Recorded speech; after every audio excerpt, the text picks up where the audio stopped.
to make the balls with: cork, wool, chalk, animal fur and even human hair. A few centuries on, Germany got dead into the tennis too, but wanted to make a few modifications to the ball to make it a bit more effective. Around this time, an American chemist had just created something called vulcanized rubber. Out of that, people started developing air-filled rubber balls, which were properly bouncy, but either red or grey in colour. These were manufactured in Melton Mowbray. That's right, the home of the pork pie. One problem, the balls kept on breaking on impact with the racket.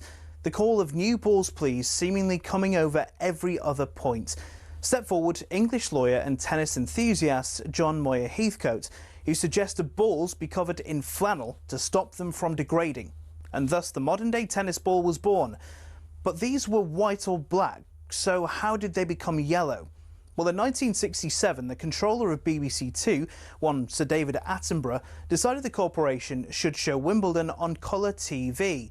He got his wish and it was wide into people's homes across the country. The only sticking point, the white balls were nearly impossible to see on the screen. So the International Tennis Federation, sensing an opportunity, started developing a new ball that would be visible even without the need for 4K LED displays. Not that anyone had that in the late 60s. After rigorous testing, they came up with the colour optic yellow and decided every ball be coated in that colour from there on in. And there you have it. Tennis balls are yellow, all because Sir David Attenborough wanted to watch Wimbledon from the comfort of his own front room.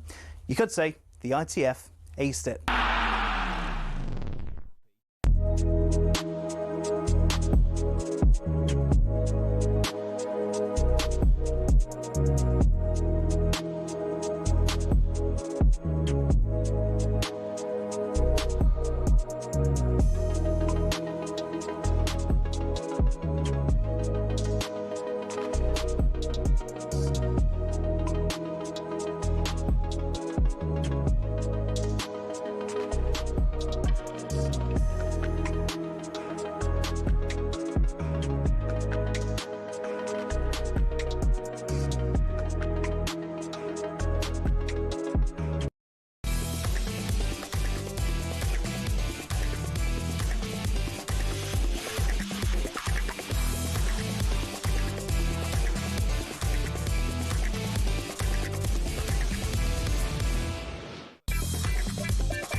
Good morning, 4 minutes past 6 o'clock, talkSPORT Breakfast with Arnold Clark.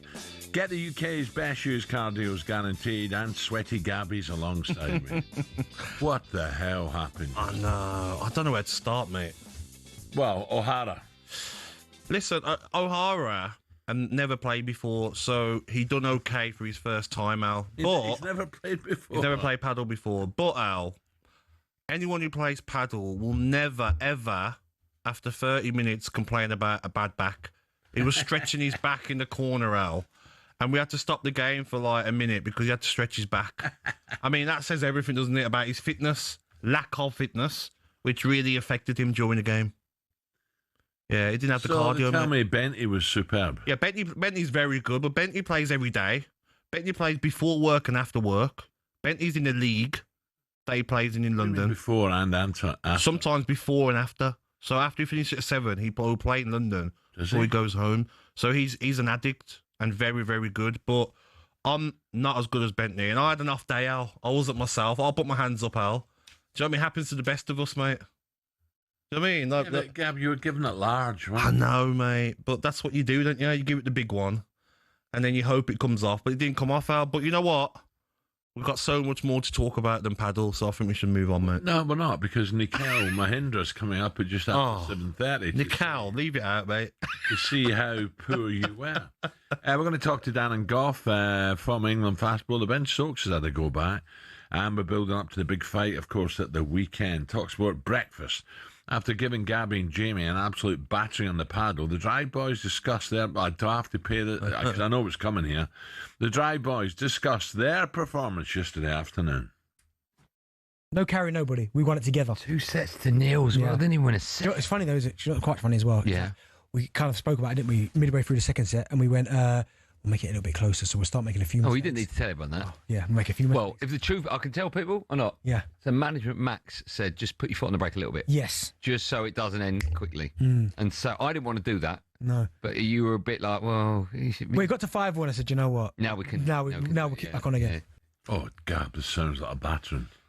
They've taken it easy. 6-3, 7-5. It was tight. 5-1 up, and they just got the cigars out. No. Second set, we're 5-4 up. And then Jamie just started getting excited. There was one out, it was right on my forehand. And he tried backhanding it. He went all the way out. And I'm like, relax. You know when you get excited and run into the net? Yeah, just relax. Get around the ball and get on the forehand again. Yeah. I told him the night before, Al. Absolute tube. I said to him the night before, Al, have one chicken Kiev, not 3. Yeah. I found out he had 3 chicken Kievs. So he's got himself to blame, mate. Sort his diet out. On to an actual sporting event tonight, and England are back in action against Serbia live on talkSPORT. Phil Foden and Jude Bellingham have been recalled to the squad, but can they play in the same team as Harry Kane? Did I read somewhere yesterday Thomas Tuchel was saying no more experiments? Now I've got my squad. Now we play as we're going to, get on with the World Cup. There's no more experiments. That's it. That's the squad. I thought, careful's a long way to go. Yeah, I think he knows exactly what he wants to play, doesn't he, Alan? He knows he wants his maybe Declan Rice and Elliot Anderson, 2 centre midfielders.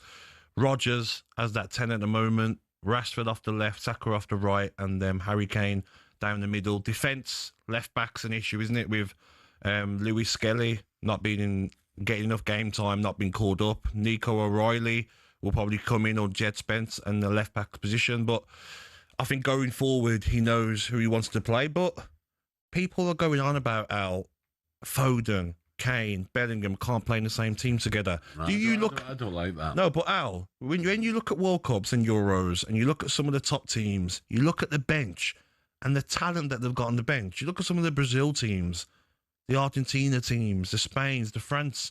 They've got top players on the bench, and so will we. If Bellingham doesn't start the first game, maybe he's on after 60, changes the game and starts the second game.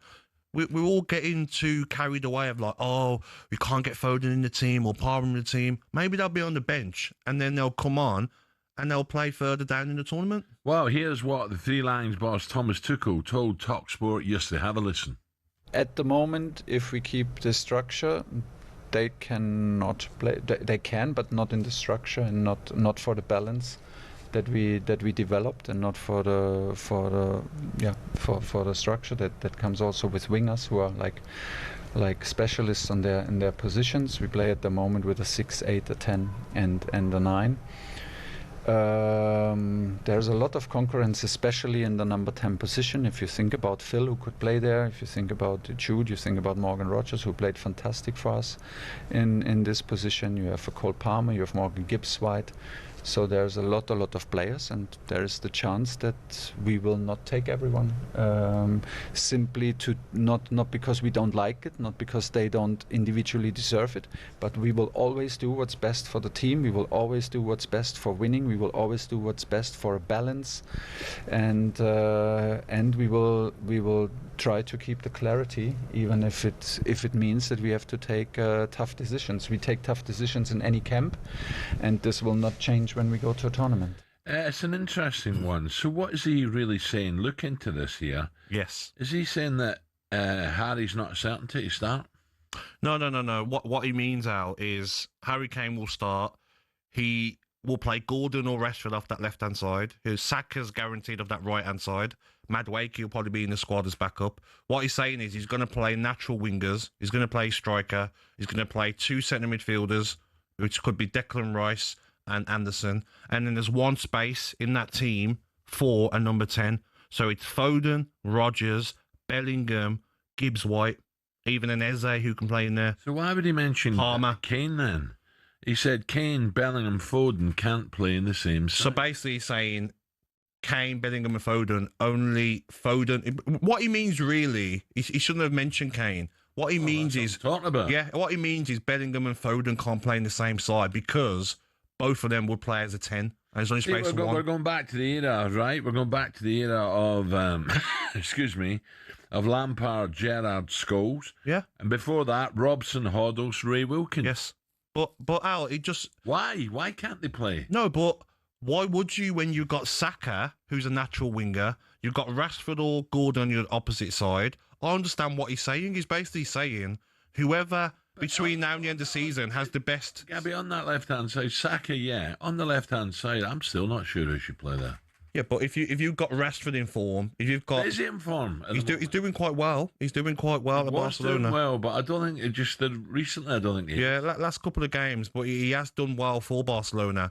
Gordon's got to keep performing. Eze can play off that left-hand side, but if you're talking about fitting players in, he's not going to say, okay, Palmer or Bellingham, I want to get you in, you go on the left. He's not going to do that. He's going to play a natural winger on both sides, and there's only one space for Palmer, for Bellingham, for Rodgers, for Foden, for Gibbs-White.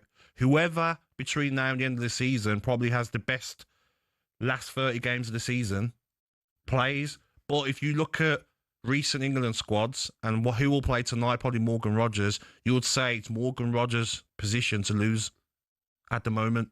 See, I don't think Tuchel should be involved in this at this stage. Yeah, talking about who's in, who's out, who can't play together. I don't see the point of that. So how would you squeeze Foden, Bellingham in together? I'd play the guys who are on form at the moment. But where would you play Foden and Bellingham? Would you play Bellingham off the left, Foden down the middle? Foden's got to play, surely. Do you not think so? There's no Palmer, so Foden's got to play. But if Rodgers, who's been outstanding... Rodgers, for me... The manager loves him. He doesn't come in here for me at the moment. Really? No. Listen, he's a top player, but at the moment, Bellingham and Foden are above him, for me, in my head. Yeah. Yeah, it's difficult. I just think... on the left, is Gordon playing out of his Gordon's skin? not, but Rashford is doing well. Rashford, at the moment. Listen, I've bummed him up big style, Rashford. He's done. So who do you play after left then? I don't know. Yeah. I don't know yet. I wouldn't go into it. I'd see how the next couple of games go. Yeah. The only problem I've got with it all, Al, is we haven't been tested. That's England's biggest problem, is not fitting in players. It's how good is this side against a proper team. Yeah. We haven't played anyone. We haven't conceded a goal in qualification. Talking about Foden's teammate, Haaland, they as Estonia, I think they play at home. Yeah. They win that, they're through. Are they good? Yes, and Norway going to ahead of Italy, by the way. Yes. And also the other big game at Gabby, which should interest you, Jamaica, Trinidad. I was about to say that. Jamaica, Trinidad. Dwight is the coach of Trinidad, and you get Steve McLaren of Jamaica. Yes. Imagine Jamaica get there, Al. Me and you over there supporting Jamaica, Al. What? Or you got have your Barbados top on? Right, coming up, what we got? We've got some good guests coming up today. A lot to talk about. The rain's coming tomorrow, I believe, so that could really. Who? The rain. The rain. Oh, the rain. The rain. I want to know, have you ever seen Lorraine? No, I'm thinking of Cheltenham. Some big races. Is that lovely? It's a shame, but at the top, is it 20 millimetres or something? It's going to be really, really horrible. Right, Olivia's come up. We're going to talk to Tom McCluskey, Formula One YouTuber, podcaster. I'm very interested in what's going on with the cricket as well, because Ben Stokes having to go back. Yeah, I didn't like that, Al. Having to pop back at ex-players. That's some respect. Well, it's like Van Dijk and Rooney, isn't it? Yeah, have a bit of respect. Gareth Davis coming up, Nikhil Mohindra, who has been in the studio before, will tell Frank us Smith as well, just how poor Gabby and the chunk were. And Goffy coming up around 8:30. We'll talk a little bit more boxing in the last hour as well. 6:15.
one of the fights of the year. Eubank, I can't wait to smash your head in.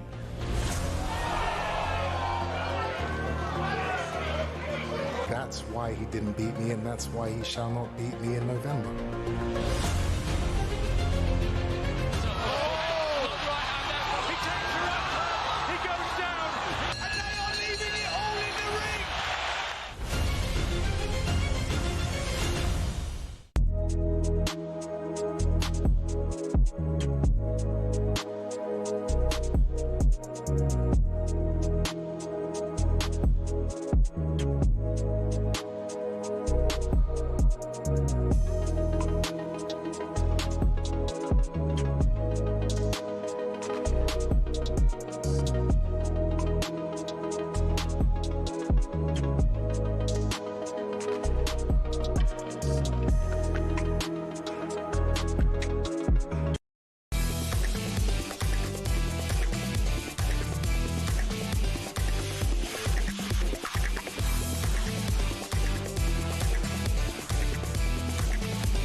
It's a bit of you, Al. Yeah, all like day, mate. a bit of Bob. You like a bit of Bob, yeah? Yeah. Rum punch. At the pool bar? Sandy no, Lane? No. I like sand between the old toes. Oh, you like sand? Yeah, Sandy Lane. Bit of rum punch. Yeah. Rum punch? Gets you drunk, that, doesn't it? No. Doesn't it? No. Oh, I get steaming off that. Do you? Oh. Yeah, but you don't drink. I get the giggles off that stuff, mate. Yeah. And it's not all the stuff you're thinking about. You should have got the chunk on it last night. Oh, brilliant. I can't believe how quickly the World Cup's coming round. I know. Here before you know it, mate. I was talking to someone yesterday about Cheltenham. I'm like, Cheltenham? God, Oh, yeah, round the corner. December, January, February, boom, we're into it. I'm looking forward to seeing what time the kickoffs are going to be out for the World Cup. Because of the weather, I think they're going to be late kickoffs. We could be watching a game Well, out. they're talking about it again, aren't they? We could be watching a game and doing a show straight after. That's how late the games could be. What, doing it here? I feel like there could be some midnight kickoffs. Well, maybe we'll be laid down. Maybe we won't be doing Mayflower? Maybe we won't be doing it. What do you mean laid down? Well, it depends now. They chop and change now, don't they? Depending on the times. Like next Tuesday and Thursday. Oh, you think that we won't be working? Maybe not. No, surely, Al. People wake up wanting to hear Alan Brazil. Yeah, when's that ever counted? People wake up, they want to hear Alan Brazil in the morning. Yeah, well, I tell you now, I'll make a statement now. I'm here Thursday at 6 o'clock, ready to start. Thursday, right here in the studio. I don't mind you being at St Andrews. Oh, Roy. I am here working. I expect to be paid. There you go. You tell him, Al. Don't worry. Do you hear it? Liam, do you hear it? Denny? Right, coming up 6:21. Where are we going now? Olivia, where's Olivia? Come on, Olivia, get in here. Back page review on talkSPORT with Tesco Mobile for Business. This November, sign up to get a £60 welcome bonus. Offer ends 1st of December. Terms and verification at tescomobile.com/business. talkSPORT Breakfast with Gabby. A huge night for the Reggae boys. Steve McLaren could lead Jamaica to the first World Cup since 1998. Wow. This is tonight. They have to win away to Trinidad. Is it Curacao? Curacao lose to Bermuda, and I think there's every chance that could happen. Let's look at today's back pages with Tesco Mobile for Business. Right, Olivia's with us. Olivia, good morning. Do you jog in, Olivia? You're looking very bright and athletic. Unlike sweaty old Gabby. I don't actually do any exercise. Although I did play paddle yesterday. Got inspired by not Gabby's performance. You ever thought about a new partner playing with Gabby? I came downstairs yesterday and my boyfriend had it on. Had the Goldstein-Ben Agbonlahor O'Hara game on. I was like, what are you doing? So I don't Very get entertaining. I don't get. We have fans calling up and pundits saying when players are having a hard time, give them time. Yeah. Look at Verts, and all of a sudden I'm playing paddle. I'm getting hammered. Huh? Who's calling up? We always get callers saying give him time. Rubbish. I've got the same emails and texts as you. I don't see any. I need time. I just see a couple of mugs. Right, enough of paddle. Yeah, let's move on. Let's get into the back pages then. A lot of them are very similar this morning. On the back page of the Times, Stokes dig at England greats. And it's the same on the back page of the Mail as well. Stokes hits out at has-beens over Ashes preparations. And this is because Sir Ian Botham said, "It's not the way I'd prepare. I'm worried. Not one state match. It almost borders on arrogance." And Ben Stokes has always hit back and said, the one game we do have, it will be a proper game. And the next few days will be taken very seriously. Cricket's changed so much and a preparation is nowhere near as simple as it used to be. Does it mention how poor the pitch is, the warm-up pitch is in Perth? Doesn't, I don't think. Let me just have a look. I don't think so. Why? Is it really bad? Yes. Really totally different to what's going to happen on the to first what they'll day. play on. I don't like the comment though. Has-beens. Has-beens is a I bit don't like rude, that. isn't it? Yeah, because you'll be a has-been one day. I'm sure that comment will come to haunt. And I'm sure he'll still have his opinion on the current crop of... Yep. I'm not sure. Look, I've not read the whole article, but I'm not sure the likes of both and people like that are having a go at Ben. No, they're not. I think they're just... Yeah, correct. They're saying, look, we should have more games, not just one They're game. criticising the preparation. And yesterday on the Sports Breakfast, we had the Aussie Journal, who thinks it's going to be a whitewash, saying, you've cocked up already. The first pitch will be soft compared to the hard bowling and batting pitch, wicket in Perth. He says you picked the wrong warm-up pitch. Well, that's where the criticism has come from. Exactly. But also on the back page of the Mail again, battle for number 10. Tuchel warns Bellingham and Foden.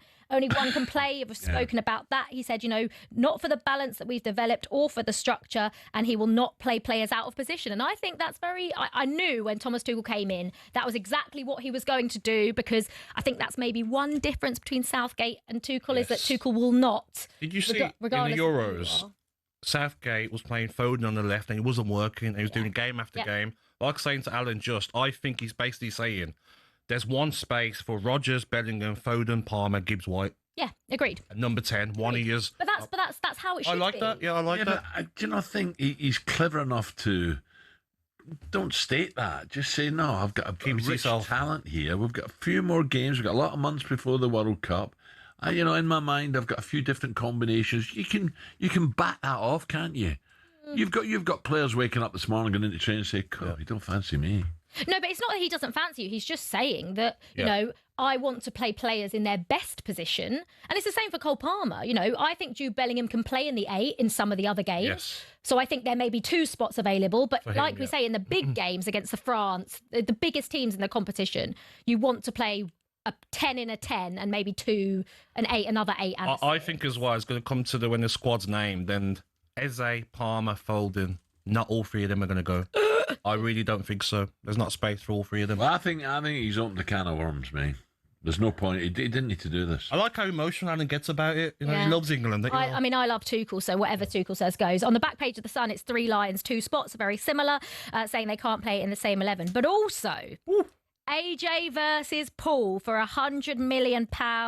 Anthony Joshua is on the verge of agreeing an £100 million Netflix fight with YouTube star Jake Paul, potentially taking place in Miami in December. Right. By the way, right. What are your thoughts? My thoughts are businessman of the decade, Jake Paul. I mean, fair, but would you pay for it, Al? Are you going to pay to watch it? Are you going to pay to watch it? Why? And even if it's on at 3 in the morning. Yeah, but Olivia, I rate AJ for doing it. He got brutally knocked out by Daniel Dubois over a year ago. He's 36. He's got no chance against the up-and-coming stars. Toma, Fabio Wardley. He'll lose to them. Really? He'll lose to Fabio Wardley? Yeah, I think he would, I love Fabio Wardley. This part of his career. I don't think he'd lose. Huh? Steady. I think he would. Fabio would be a big favourite to be. I love Fabio Wardley and I think he's brilliant, but I don't think it would be like a walkover yours. Maybe a walkover. I think he wins though. Close fight. But AJ could still go toe to toe with Fabio Wardley. But why? Why would you want to fight a YouTuber? But why though? When you're 36, you've done it all. Go and earn 50 million, add to your 150 million, and see you later. No problems with your health. Why not? Yeah, but we all want to see that fight. Tyson Fury wants to fight one day. Next day doesn't want to fight. A few years ago, I'm not bothered about it now. Is this not really okay? I know from like a money point of view, obviously you're going to take the fight. If you're offered 50 million to fight someone, you're going to do it. Is Anthony Joshua going to approach this fight in the same way? Because if he doesn't, as in it is the same he approached Daniel Dubois. I think you will. This is a 2-time world champion we're talking about. Someone that's been fighting for 2 or 3 years in Jake Paul.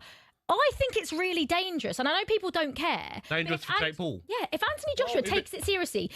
Look, that's Jake Paul's problem. I don't ever agree with Jamie O'Hara, right? I don't. However, on Sports Bar, him and Jason were talking, and he was saying, you see what he did to Francis Ngannou? Yep. The size of Francis Ngannou and what he did to him. Well, if you're Jake Paul and you get in there, then it's your own fault. At risk. It's his own fault. Is that dramatic? But the heavyweight boxers, but Jake Paul isn't. In the ring. Jake Paul isn't the equivalent. We're talking heavyweight boxers of like Anthony Joshua, Alexander Usyk, Tyson Fury. If you put isn't. one of the big three in with Jake Paul, they'd smash him to pieces. So why wouldn't AJ?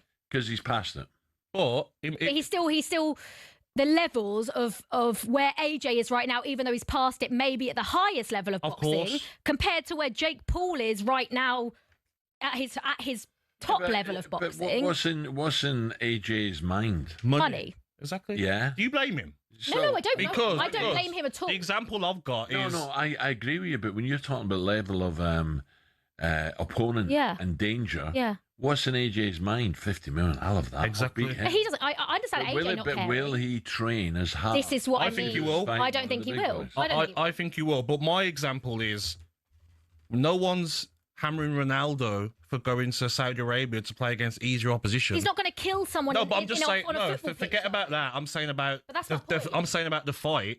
Why not fight someone easy for 50 mil, then fight someone that might knock you out for 5 or 7 mil? It's a no-brainer business-wise. You've got nothing else to prove. From AJ's perspective, cool. You do what you want. You're the one in charge here, really. Yeah. But I just looking at it from the other angle, I just think. I don't know if I'm being dramatic, but I do feel like Jake Paul's life could be at risk here if AJ takes it as seriously as what he's done before. I totally agree, but Jake Paul, he wants to be big mouth and get in there, then it's up to him, isn't it? Okay, look at the time. Look at the time. Ding, ding, ding, ding, 6:30. Backpage review on talkSPORT with Tesco Mobile for Business. This November, sign up to get a £60 welcome bonus. Offer ends 1st of December. Terms and verification at tescomobile.com/business.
wondered why Erling Haaland scores a hat-trick instead of just 3 goals? Why Darwin Núñez is said to have missed a sitter rather than just missing an easy shot? Or why on earth defenders are said to park the bus? Let's break down some of our favourite football cliches. First, let's talk hat-tricks. The term comes from cricket.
Twenty-four minutes to 7 o'clock. talkSPORT breakfast with me, Brazil Gabby Agbonlahor, our good friends at Arnold Clark.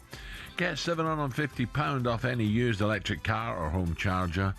My question is, who would you rather see fight, Jake Paul against AJ or Gabby and who? What's her name? Olivia. She's feisty, isn't she? I was going to give her a bit of a nickname there, the Buzz. Yeah. We'll go Olivia. Oh yeah, she was gunning for you, Gab. Don't worry about that. I think you agreed with me though. No, I'm with Olivia. No, you don't. Where you go? No way. Time now for a bit of this at 6:36. Get in the ring to win on talkSPORT. It's a fight everyone's talking about, and thanks to talkSPORT, it could be your weekend sorted. You have until 1 p.m. today for your chance to win 2 tickets to the huge Eubank versus Ben rematch live at Tottenham Hotspur Stadium this Saturday. You'll also enjoy a night in a 5-star London hotel that Gabby does twice a week, and £5,000 spending money. The perfect weekend for you and a mate. More on how that prize could be yours in a moment, but the first founder of Boxer, who represented Chris Eubank Jr., joined us in the studio yesterday morning and hit back at Nigel Benn over his claims that Eubank Jr. was in hospital before Ben was. Take a listen to this. I think Chris Eubank Jr. wants this more than anything. I think he's more hungry than the first fight. He's training with Brian. Why? Can you tell me why he's more? I think it's the size of the fight was surprising to everyone, but also the fact that Conor Ben was good. I mean, he was superb. In comparison to what I've seen in the past, I thought it was an unbelievable performance. Still wasn't enough, but was unbelievable. I think for Chris Eubank Jr. now, he knows the big fights beyond this. He knows the Canelo and Terence Crawford fight are dependent on him, not just winning on Saturday night, but putting on a massive statement. That's why he's teamed up with Brian McIntyre. That's why he's got the team around him this time. That's why he's taking it more seriously. That's why he's in the best shape. I've worked with him for the past 6 or 7 fights. I've never seen him in better shape than this. So they're both taking it more seriously because of the other fighters, but I think Chris Eubank Jr. is absolutely confident. Do you know what, Gab? It's an interesting one. Chris, my question was also in that interview was, who wants it more? Yes. Do you know what I mean? Does Eubank want to go to war again? Yeah. But, Ben there's told us why he should do, why he has to if he wants them bigger fights. Whereas Conor Ben, I think a lot of people didn't expect Conor to there wasn't much perform. in it. No, there was nothing in it. There was nothing in it. So I think Conor will be thinking in his mind, and his staff will be telling us a wee bit more, another 5-6%, you win this. You get the big fights next. Eubank's 35, Conor Ben's 29. Conor Ben's putting on weight, Eubank's losing weight. All these factors must make a big difference out in his fight. Conor Ben would have learnt so much from that first fight. But what I loved about that first fight, Al, was both fighters were not going to go down. Their dads were there. War. Their dads were there in their mind. My dad's there. The legacy of my dad. I am not going down. Honestly, the bravery from both of them. But I just look at Eubank and I just think you'll have too much for Ben. But I feel if Ben wins, there'll be a third one. And don't be surprised if it's in Saudi Arabia. The Water Words is getting tasty. Don't miss out. Here's how you can enter. 18 plus, UK excluding Northern Ireland. For a chance to win, text the word BOX to 83338 and you're in the draw. Text costs £2 plus one standard network rate message. You must have the bill payer's permission, or you can enter for free by calling 0330 880 3338. All entries must be received by the 13th of November at 1 p.m. and you need to answer our call to win. This is a talkSPORT limited promotion. Full terms and conditions at talksport.com.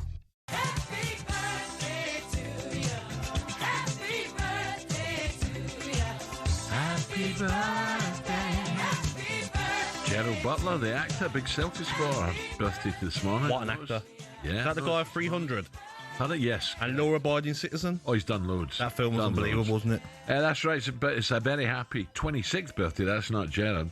To current Formula One World Championship leader Lando Norris, who's bolting away with it. Norris, 24 points clear with just 3 races left. The only birthday present Norris will want surely is his hands on the World Championship next month in Abu Dhabi. So have we witnessed the birth of one of Britain's great athletes? Let's get a bit more on Norris. Cross over to F1's podcaster, Tomo McCluskey. Tomo, very good morning, Good Tomo. morning, Tomo. Good morning, gents. Thanks for having me.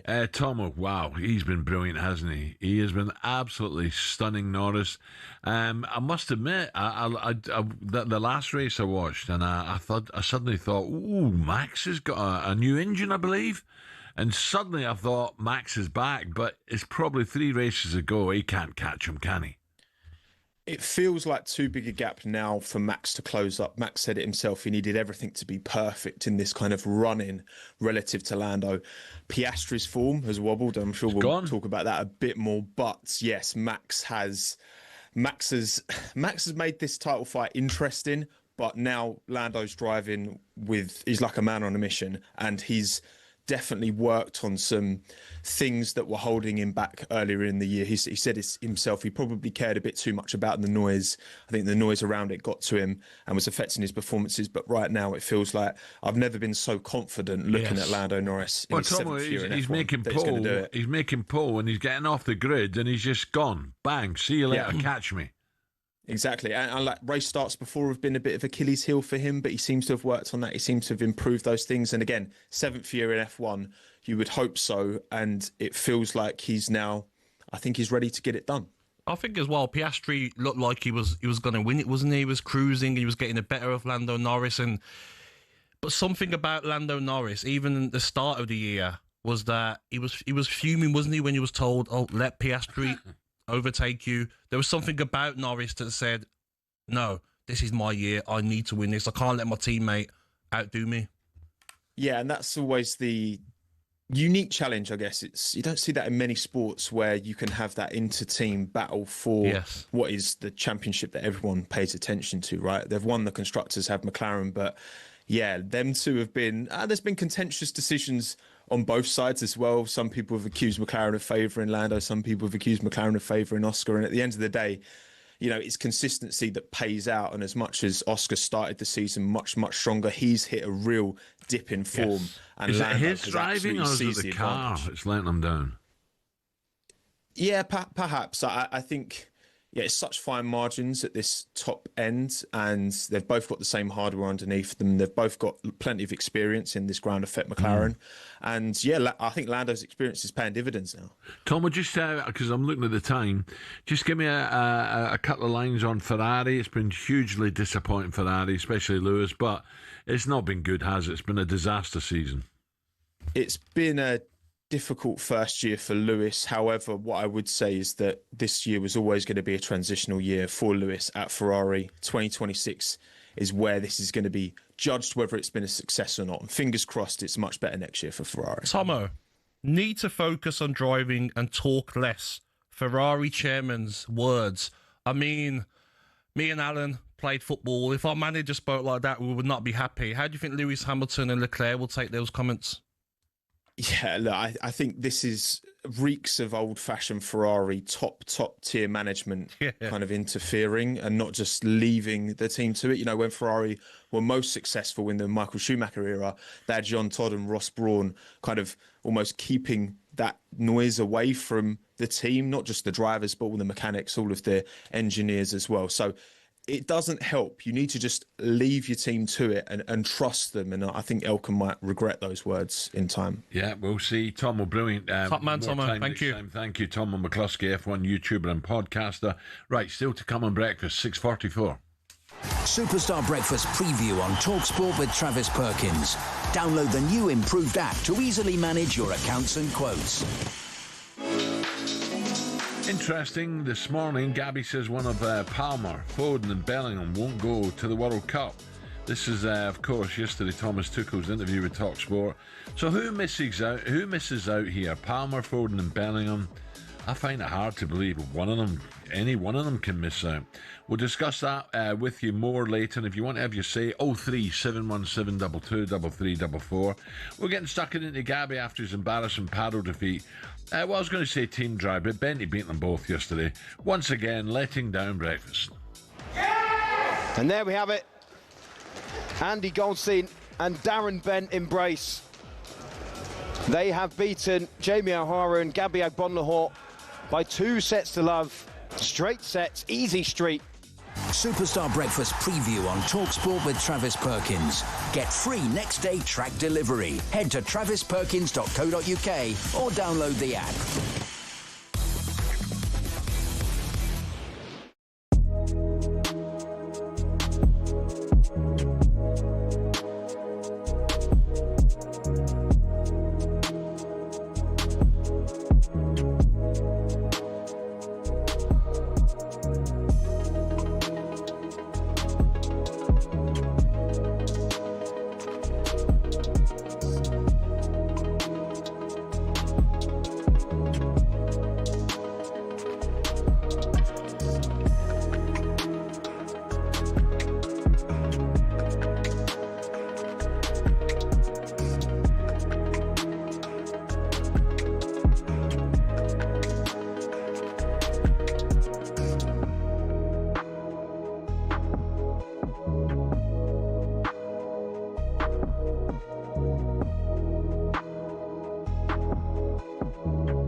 This is Ben on talkSPORT.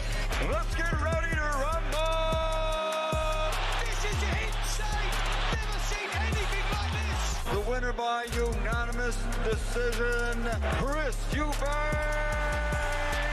This is a moment in time that we will never forget. And the final scene absolutely delivered. We'll catch you next time.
10 minutes to 7, talkSPORT Breakfast with Gabby. What we know this Thursday morning, Joshua and Jake Paul are finalising negotiations for a heavyweight boxing fight in Miami Beach later this year.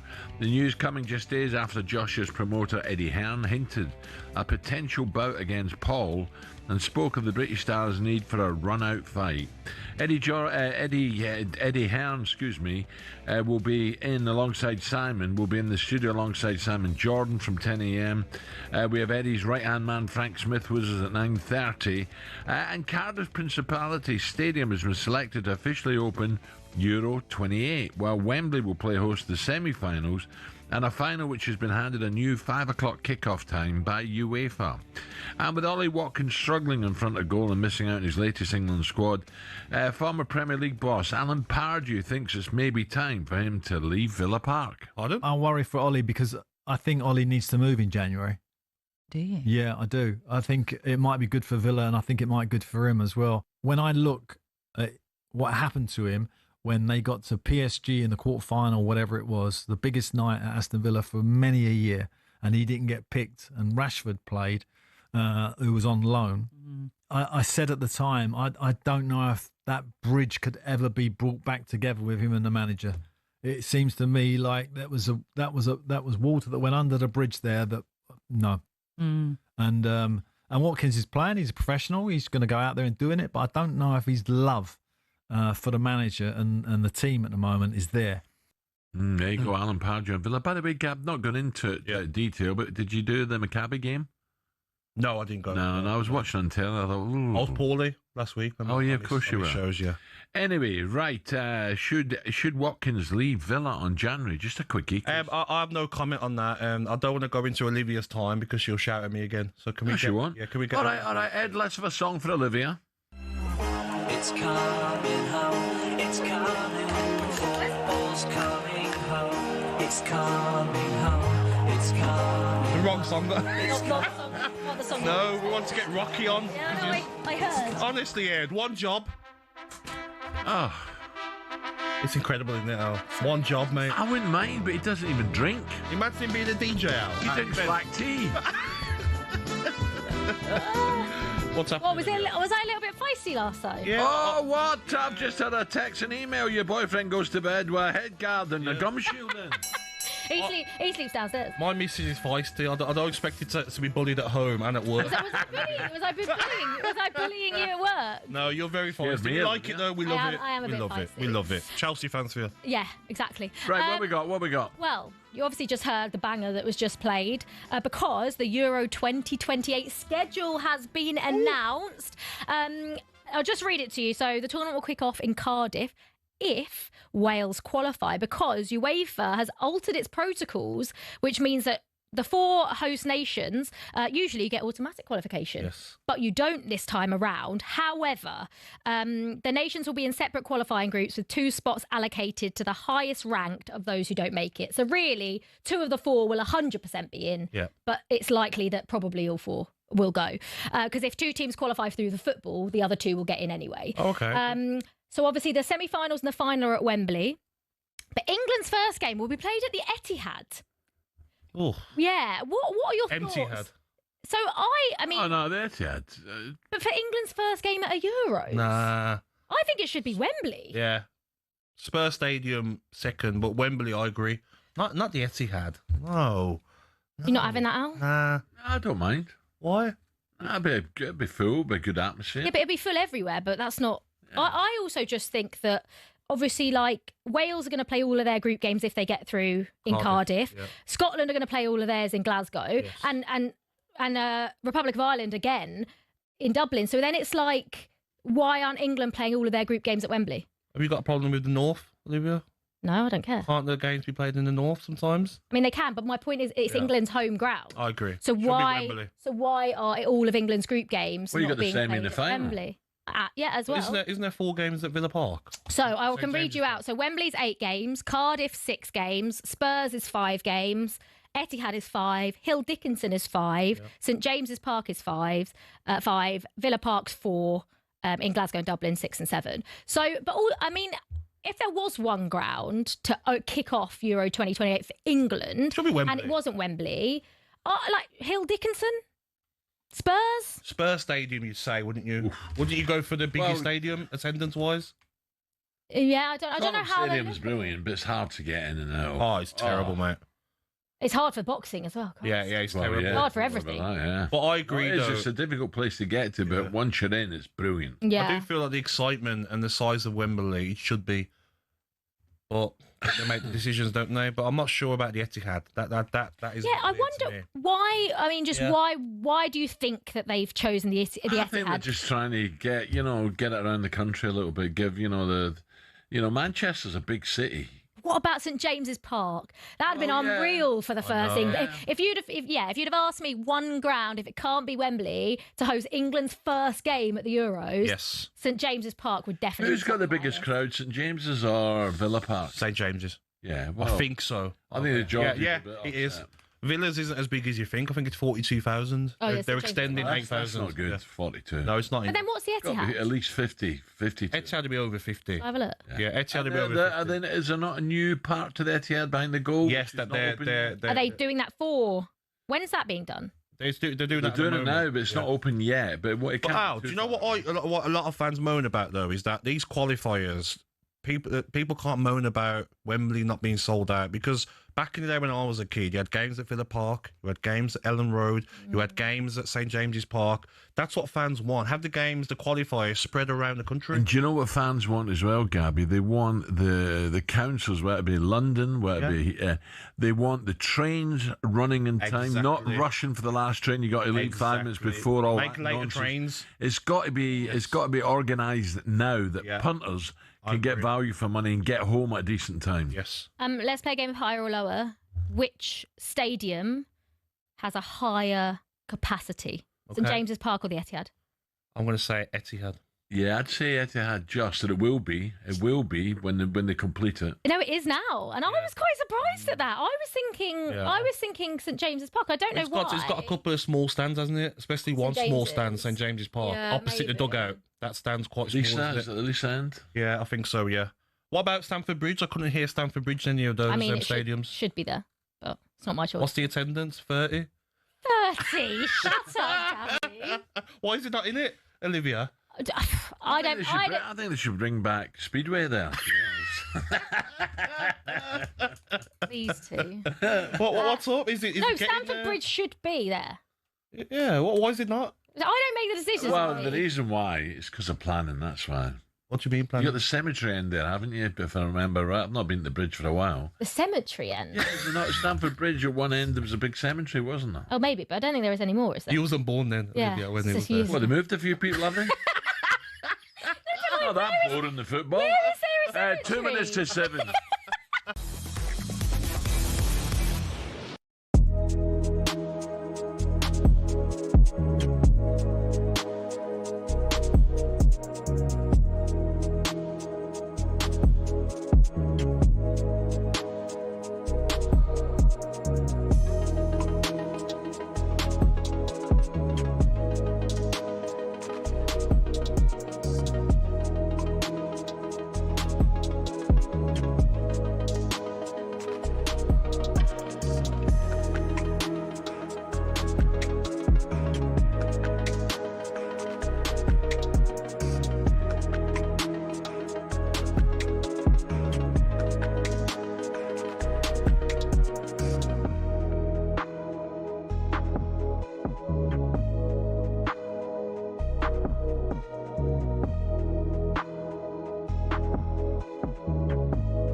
Thomas Tuchel's busy trying to bring glory back to England for the first time since '66. But how did he get here? Well, from the sleepy town of Krumbach via some giants of European football, here's his journey to Wembley.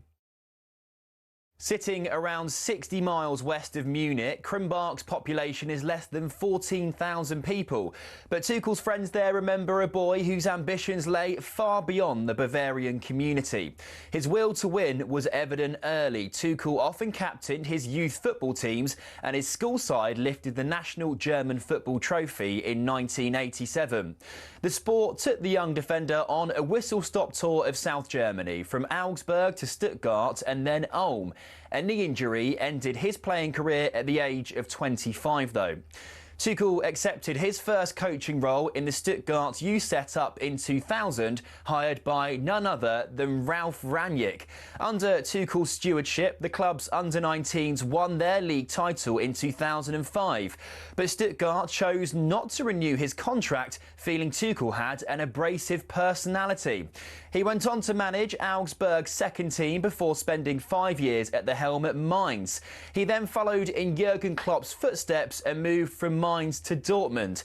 Here, Tuchel secured his first major silverware, the German Cup, in 2017. 8 more major trophies came next for Tuchel in just 5 glorious seasons. He won 2 Ligue 1 titles and a pair of domestic cups as PSG boss. At Chelsea, he famously lifted the Champions League as well as a Super Cup and a Club World Cup, and he also bagged a Bundesliga at Bayern Munich. And then, 4 months after leaving Bayern, Tuchel was unveiled as England's new manager. I always wanted to come back to England. That was my big goal. I have the best memories of the country, of the league and of the players, the attitude towards the game, the attitudes from the supporters. Well, here's hoping Tuchel can finally drag England over the line at a major tournament.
Okay, 5 minutes past 7, talkSPORT Breakfast with Gabby Agbonlahor and Arnold Clark. Get the UK's best used car deals guaranteed. Now, on the way this morning, here we go. Team GB paddle star Nick Mahindra will analyse... Oh dear. Please let it go, man. Gabby's performance on the court yesterday. Let it go. And the chunk took an absolute battering against the boys. Some drive. Former England fast bowler Darren Goffy tells us if Ben Stokes is right to call some pundits has-beens, oh dear, after criticism of the preparation for the Ashes. We spoke yesterday, by the way, to an Aussie journalist who said, what are England doing? One game, one warm-up game, and then the pitch is rubbish. Totally different to what they'll face in the first match at the Gabba, isn't it? Is it the Gabba? Let me get this right. Is it the Gabba, the Waka in Perth? The first game, he said that the wicket's totally different to where the warm-up game is. It's down near the river, the warm-up game, and it'll be softer, much softer than the hard concrete of the first game. So anyway, a lot of criticism, and he's not having it, Ben Stokes. We've got Goffy on, haven't we? Correct. Perfect. CEO of Matchroom Boxing, Frank Smith, will tell us why on earth AJ would want to fight Jake Paul. Well, 50 million might have something to do with it. Before all that, though, England, yes, are back in action live on talkSPORT tonight. And Kane's got it this time and fires it in. When we play a France, a Spain or an Argentina at that back end of the tournament, we're going to have to play a pragmatic style of football, and I think Thomas Tuchel's brilliant at that. Dust off your passports, pack your suitcases. England are on their way. You look at Tuchel now, and he is so in control. But it comes to Phil Foden, who plants it into the bottom corner. He competes maybe then with Harry in this camp as a different profile, number 9. You could feel the excitement of the manager that he's dying to work with him. And towards Bellingham. Jude Bellingham is England's best player. Should be favourites to win the World Cup because they've got so many good players. When we arrive in the US, we want to stay all the way. Can only make it happen if we arrive with a strong, strong team. Okay, 7 after 7. Right, so the whacker, of course, is Perth, first test. The warm-up game is Lilac Hill, Gabby. Down by, I think it's the Swan River, isn't it? In Perth, I think, off the top of my head. Yes. But it's totally different, the wicket. So, look, we'll see. We'll come to that a little bit later. Yes, it'll be interesting to get Goffy's thoughts. Especially on those comments from Stokesy. Yes, it's because it's very important, the first one, you know what I mean? If England can win that one, this guy yesterday was giving it large, saying it's going to be an absolute washout. Hopefully not, Al. Yeah. Right, are you into the Euros at the moment, or is it all about World Cup? What do you mean? Well, the Euros, what you seeing about where the games are going? Oh, no, it doesn't interest me one bit yet until the World Cup's over, of course. It's all about the World Cup now, Al. And seeing maybe tonight what players he actually plays. Does he start Morgan Rogers or does he start Jude Bellingham tonight? So England have already booked their place in the World Cup. I think depends what the crowd, the team tonight. But Serbia are not as good as they used to be. No, I could see England not battering them, but comfortable. They booked a place in the World Cup next summer, so all eyes and ears will be on whether Foden and Bellingham have done enough to start tonight. Can they both play in the same team as Harry? Here's what the Three Lions boss Thomas Tuchel told Faye and talkSPORT yesterday. At the moment, if we keep the structure, they cannot play. They can, but not in the structure and not for the balance that we developed, and not for the structure that comes also with wingers who are like specialists in their positions. We play at the moment with a 6, 8, a 10, and a 9. There's a lot of concurrence, especially in the number 10 position. If you think about Phil, who could play there, if you think about Jude, you think about Morgan Rogers, who played fantastic for us in this position. You have Cole Palmer, you have Morgan Gibbs-White.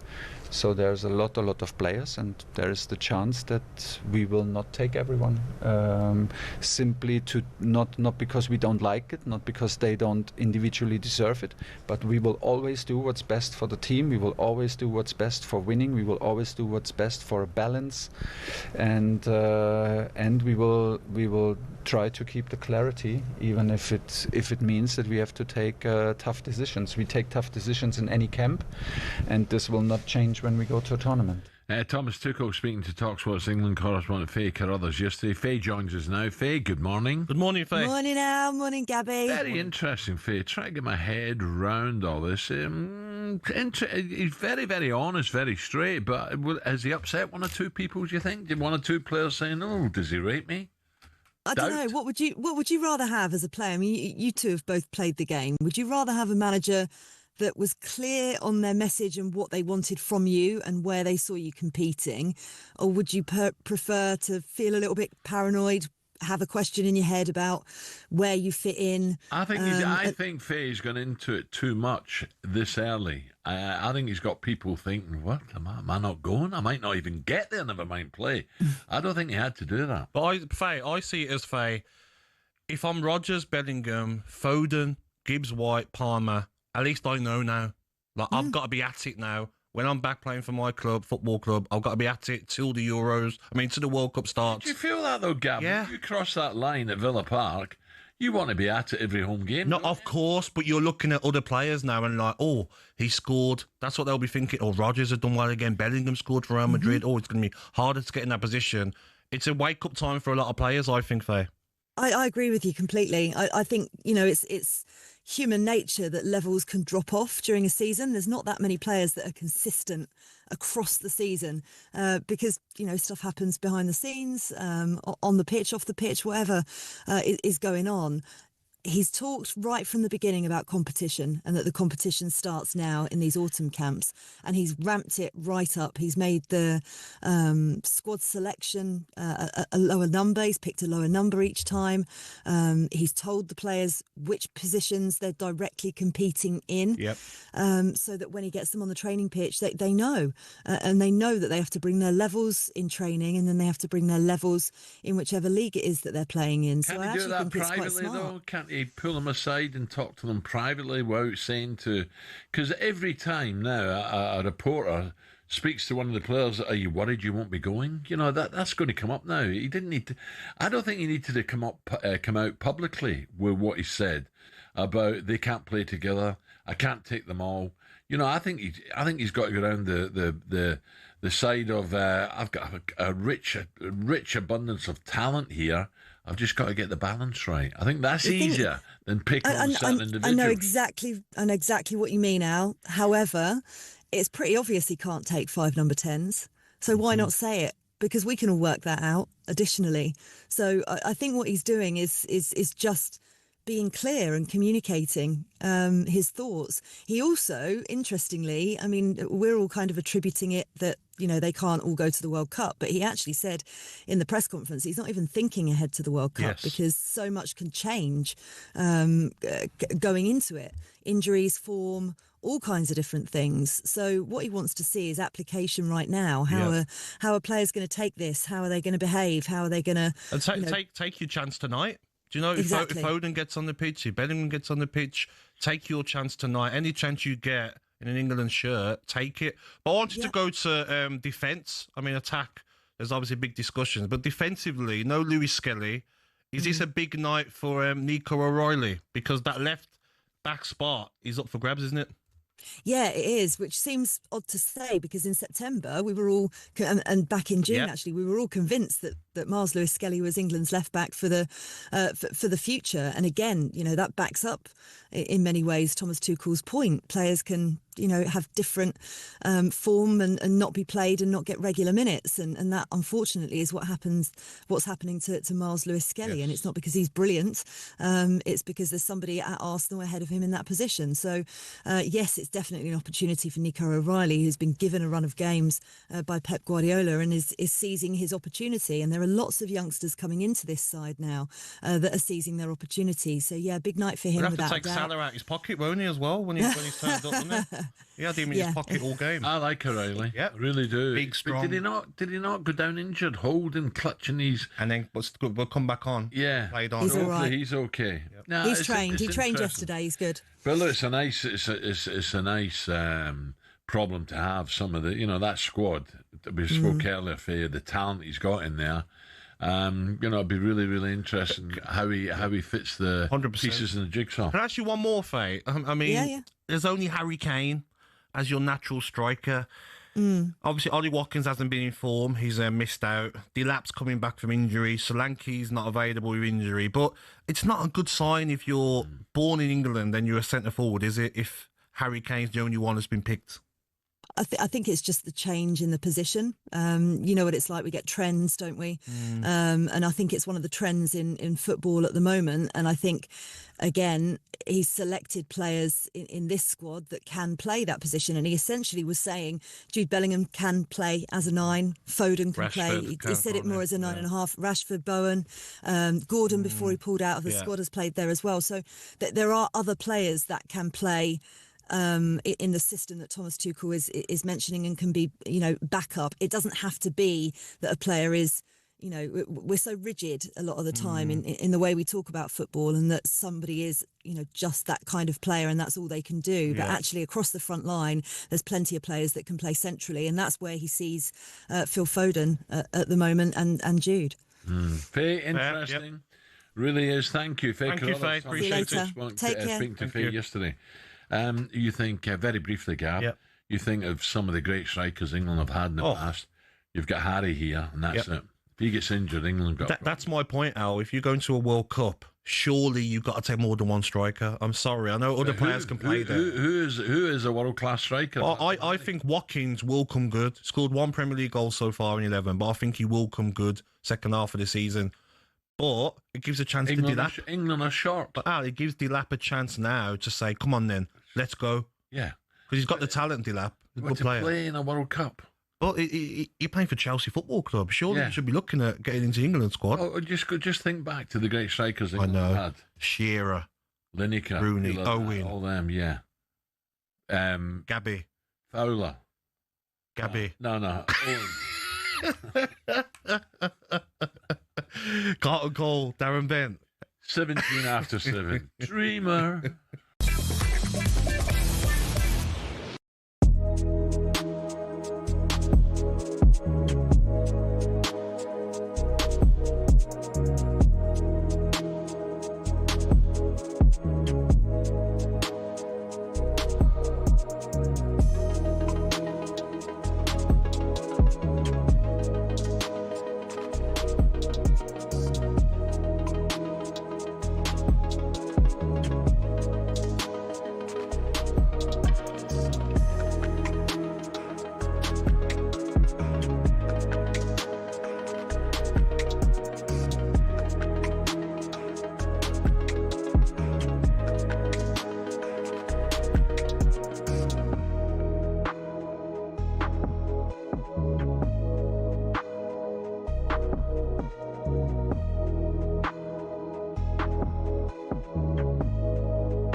to North London, Eubank Jr.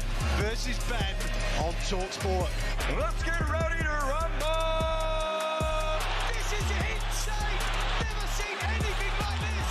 The winner by unanimous decision, Chris Eubank! This is a moment in time that we will never forget. And the final scene absolutely delivered. We'll catch you next time.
incredible. The modern woman, eh? Oh my God. How much is a new dishwasher? I don't know, but you get one for 250 quid. I just don't like people moaning about their partners off air and not on air. We're talking one glass. One wine glass. It's causing world war. It's constant. It's not just. It's every time. Is it? Just leaves. Right. My issue is that if you're going to eat or drink something, and you're going to take the time to take the stuff out of the lounge, put it in the kitchen, and put it in the sink, you can spend 30 seconds there washing it up and putting it on the side. I don't. Do you, Al? Oh my! You're such a liar. I don't. Just leave it on the side, isn't it? No, I put mine in the sink. No, you don't, Al. I put mine in the dishwasher. If we actually do have a dishwasher, but it doesn't work, and we've tried to get it fixed. We'll go buy one. No, as in this like podcast is success. It's not his house. He doesn't technically live there. But anyway, that was what happened this morning. So when I go home, I will get back into bed, and I am refusing to do the washing up. He can get up and do it himself. Oh, the game's gone. There's no future. No, it's not going to. We've gone past the days where the woman has to do the washing up. No, I agree. I didn't say that, but no, I think you're too harsh here, Elizabeth. So what are you suggesting I do, Al, here? We'll go home and just say, how was do the last washing night? up? Enjoy your wine and just put it in the, in the sink. I think you should one glass. He can wash it up, though, is my point. Why do I have to wash I think you should go home and say, like, I've been at work, darling. Do you want any breakfast? I can make it for you. You stay in bed. Right, what's his name? What's his name? Last name? John? Tom, go down the pub. They'll wash your glass down the pub. Right, Olivia, what we got? Get down to Redwood. He does that enough, to be honest. I mentioned it in on the back pages, and it's Ben Stokes obviously having a dig at some of the England greats. And when I say England greats, so Ian Botham, so Geoffrey Boycott, Graham Guch and Michael Vaughan, they're four of the best ever in terms of England cricketers. He's actually called them has-beens. Yeah. Now, initially, did he, Elizabeth? Did you just call me Elizabeth? No, sorry. First he's telling my boyfriend to go down the pub and not spend time with me, and now he's calling me the wrong name. Ollie, you're confusing me. Well... No, we are... Now, did he say that, or is that a quote? Is that a newspaper? But he surely never called Botham Boycott has-been. You go to the actual... He couldn't have done. Why would they put that in, like, the little bracket? Yeah. Well, he's a fool. If he's called them has-beens, he's a fool. But what I don't like about that is, what did they actually say that was so harsh? They haven't said anything about his game. They've made a comment about... the preparation. Exactly. So you're going to be a has-been one day as well, Ben Stokes. Very odd. And also, right, so has-beens is obviously slightly harsh if Ben Stokes did call... Slightly harsh? Yeah, ridiculous. But on the flip side, right, and they're criticising England's preparations for the Ashes. I suppose it's very similar to, not very similar, but we've recently seen Wayne Rooney come out and say certain things about Liverpool, and then Virgil van Dijk responding. In my opinion. Should players, have the right to come out and respond to these ex-pros that are giving their opinion and saying whatever? Yeah, no, I do. I think they've got a right to reply, absolutely. Yep. They're the guys that pull the shirt on and go out and step out on the crease. 100,000 people over New Year in Melbourne, absolutely. But has-beens is too strong. But I feel that when I watched that game, it was on Amazon, wasn't it? Rooney and Van Dijk. Yeah. Part of me is just feeling, if I'm Rooney, I'm just like, I'm tempted to say, when you won 5 league titles, Virgil. Then you can talk. Yeah, then otherwise pipe down. You know what I mean? Like, Wayne Rooney's was so successful compared to Virgil van Dijk. It's a bit like, calm down, mate. Does it matter then how much you've won and what you've won and how successful you are, rather than just playing at the top level? So you're saying if it's not someone like Wayne Rooney, if it's someone else that's criticising Van Dijk, Van Dijk's got more of an argument? No, because they're talking about it, and the viewer is watching the game, and he makes his own mind up. The viewer says, "No, I think you're a bit harsh there, Wayne."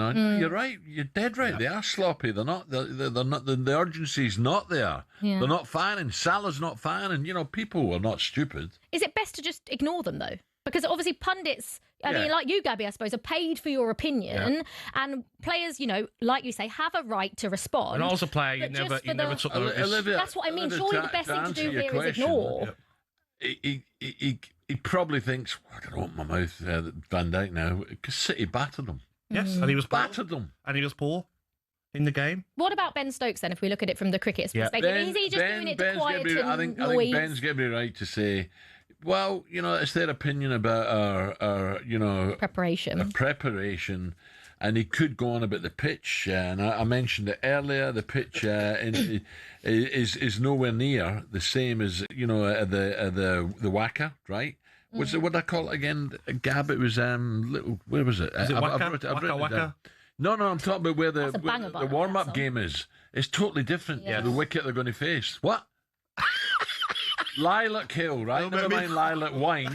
Make sure he puts that lilac wine glass and wash it up. But Lilac Hill, it's called. And, the preparation doesn't look good. But the proof will be, how did they do in the first test? But if he has said has-beens, that's so disrespectful to legends of the game. Correct. And also, if you like, in however many years' time, if these cricketers like Ben Stokes doesn't go into coaching himself, he may be then paid to give his opinion. Exactly. And it might have to, if you're paid to give your opinion, you want to give you have to be honest and tell how you actually feel. And then it might be roles reversed, and then other players might. So I think you have to take that into perspective as well. Totally agree. Spot on. No, carry on. We just have our own conversation. Also, it's interesting when I say about being honest. Yes.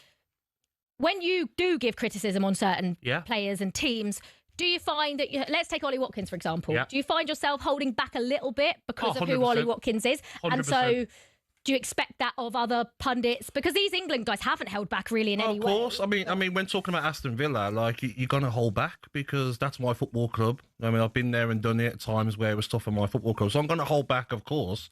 But I'm still going to be honest. Watkins hasn't been at the standards that he would expect. One goal in 11 for his standards is not good enough. That's the reason why he's not in the England squad. Yeah. Right, coming up, we'll see if Gareth A. Davis will fight Olivia.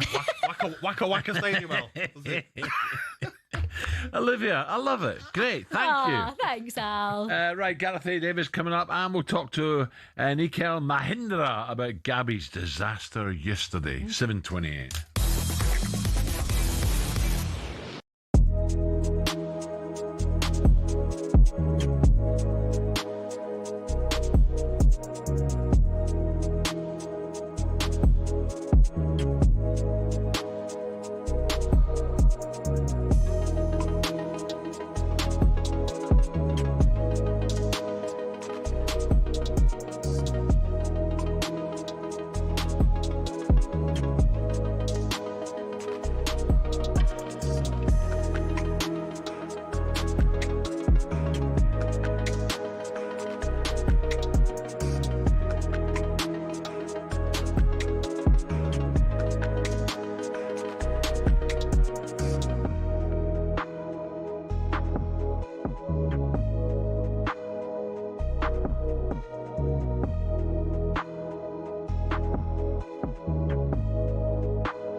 Let's be honest, we've all found ourselves raging at a referee's decision at some stage.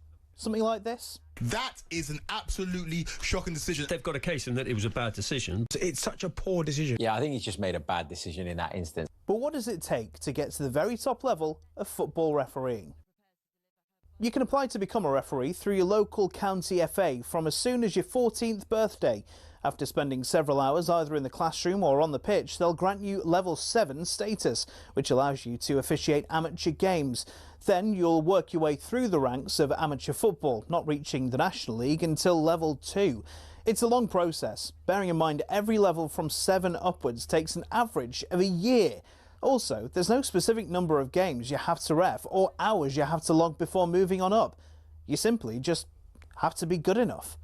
Once you're level 2 and have enough experience at a National League level, you can apply to the EFL to become a level 1 referee. Then it's on you to get enough experience to climb through the ranks and eventually become a Premier League referee. In total, there are 37,000 registered referees across England, but the PGMOL has only deemed 21 good enough to officiate games in the top flight. So if you want to make it to the top, there's less than a 1 in 1,000 chance of doing it, and it'll take you a decade to get there.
Have you got me today?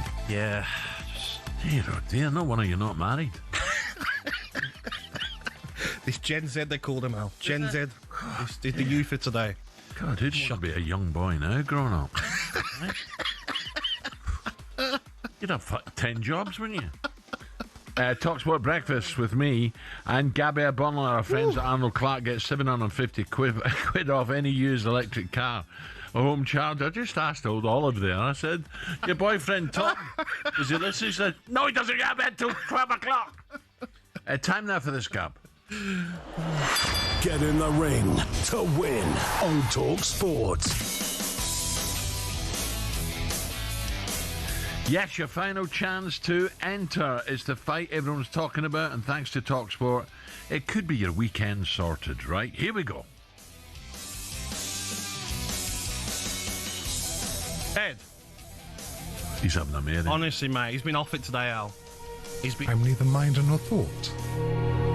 I cannot be heard or cast into thought, nor by sight or smell ever caught. In light and wind I am not found, nor yet in earth and sky. Consciousness and joy incarnate, bliss of the blissful am I. The purpose of it is always that we are entertaining the public. He's here! Both guys here! Going for it! So hard! I have nothing to say to Nigel. I find the man intolerable in that he's so wild. All I wanted to do was rip his head off. After an atmosphere in a contest like this, they surely have to do it again. What did my son want to do? Rip his head off. Sympathy, then his toenail sympathy, the ambulance sympathy. One of the toenails on my big toe fell off. When is he going to understand? Nobody cares. These rivalries do tend when they share their souls in the ring for our entertainment. Never seen anything like this! The souls and the spirits entwined forever. Ed, you've just ruined it there. The start of that, the music was beautiful. Don't tell Gabby. I will buy you a Chinese if you got that, Gabby. That music element. I didn't get it, mate. Now, who was it? Fantastic. It was from the movie Platoon. And I think... What a film that is. I might be wrong, but is it Adagio for strings or something? Yeah. Platoon. Oh. Yeah. And when right at the end of the... I don't want you to ruin it for people, but it's an old film, so I'm going go on. And when they take off and they said he's dead, and you see him running, and you got all the enemy chasing him and shooting him. The enemy, yeah. And the helicopter's going away, and they look down, and it's magic, great movie. Yes. Platoon. If you haven't watched it, watch Stone, it. I think. Platoon. Where can you watch it? What platform? You just have to go on one of the Sky movies, I think, and go through the cinema classics. Okay, thanks, mate. Mind you won't do that, will you? It's not my job. Right, you have that till 1 o'clock today for your chance to win 2 tickets to the huge Eubank versus Ben rematch live at Tottenham Hotspur Stadium this Saturday. You'll also enjoy a night in a 5-star London hotel and $5,000 spending money. The perfect weekend for you and a mate. Don't miss out. Here's how to enter. 18 plus, UK excluding Northern Ireland. For a chance to win, text the word BOX to 83338 and you're in the draw. Text costs £2 plus 1 standard network rate message. You must have the bill payer's permission, or you can enter for free by calling 0330 880 3338. All entries must be received by the 13th of November at 1 p.m. and you need to answer our call to win. This is a talkSPORT limited promotion. Full terms and conditions at talksport.com. What a prize. And staying with boxing, sort of. 2-time heavyweight champion Anthony Joshua and Jake Paul are finalising a deal to meet in a heavyweight fight in Miami this December. Big money, by the way. Netflix are preparing to announce the bout on Monday. The date understood to be either the 19th or the 26th of December. talkSPORT's Adam Cattrall spoke about the prospect of this fight back in July and was desperate for it not to happen. If he steps in a ring with Anthony Joshua, or I can't remember who we were talking about at that point, he might have been talking about Alexander Usyk, for crying out loud. He wants Joshua. He wants Joshua. Mate, if he steps in with Anthony Joshua, and it's a proper fight and there's no restrictions or anything like that, he's going to get hurt. It is dangerous. It is bad for the sport. It should absolutely not happen. I know that the people will be saying, well, business, money, all these types of things. Come on, man. There's a cut-off point at some point, isn't there? If he steps in with Joshua, Joshua will hurt him badly and it will reflect badly on the sport. Interesting, Adam, there. Listen, Jake Paul has had a remarkable... was a YouTuber, wasn't he? And if you look at the money he's made now, and I sort of dismissed him saying, what a joke this is. It's not a proper fight. No. But this is proper now if he takes on AJ. Oh, of course. And as Adam says, he could get hurt. But quite clearly, Jake Paul believes, no, listen, I've been in with Tyson. Okay, a very old Tyson. But he'll believe that AJ's on the way down and he can make a fight of this. That's his self-belief. You have to be careful what you say about these fights and...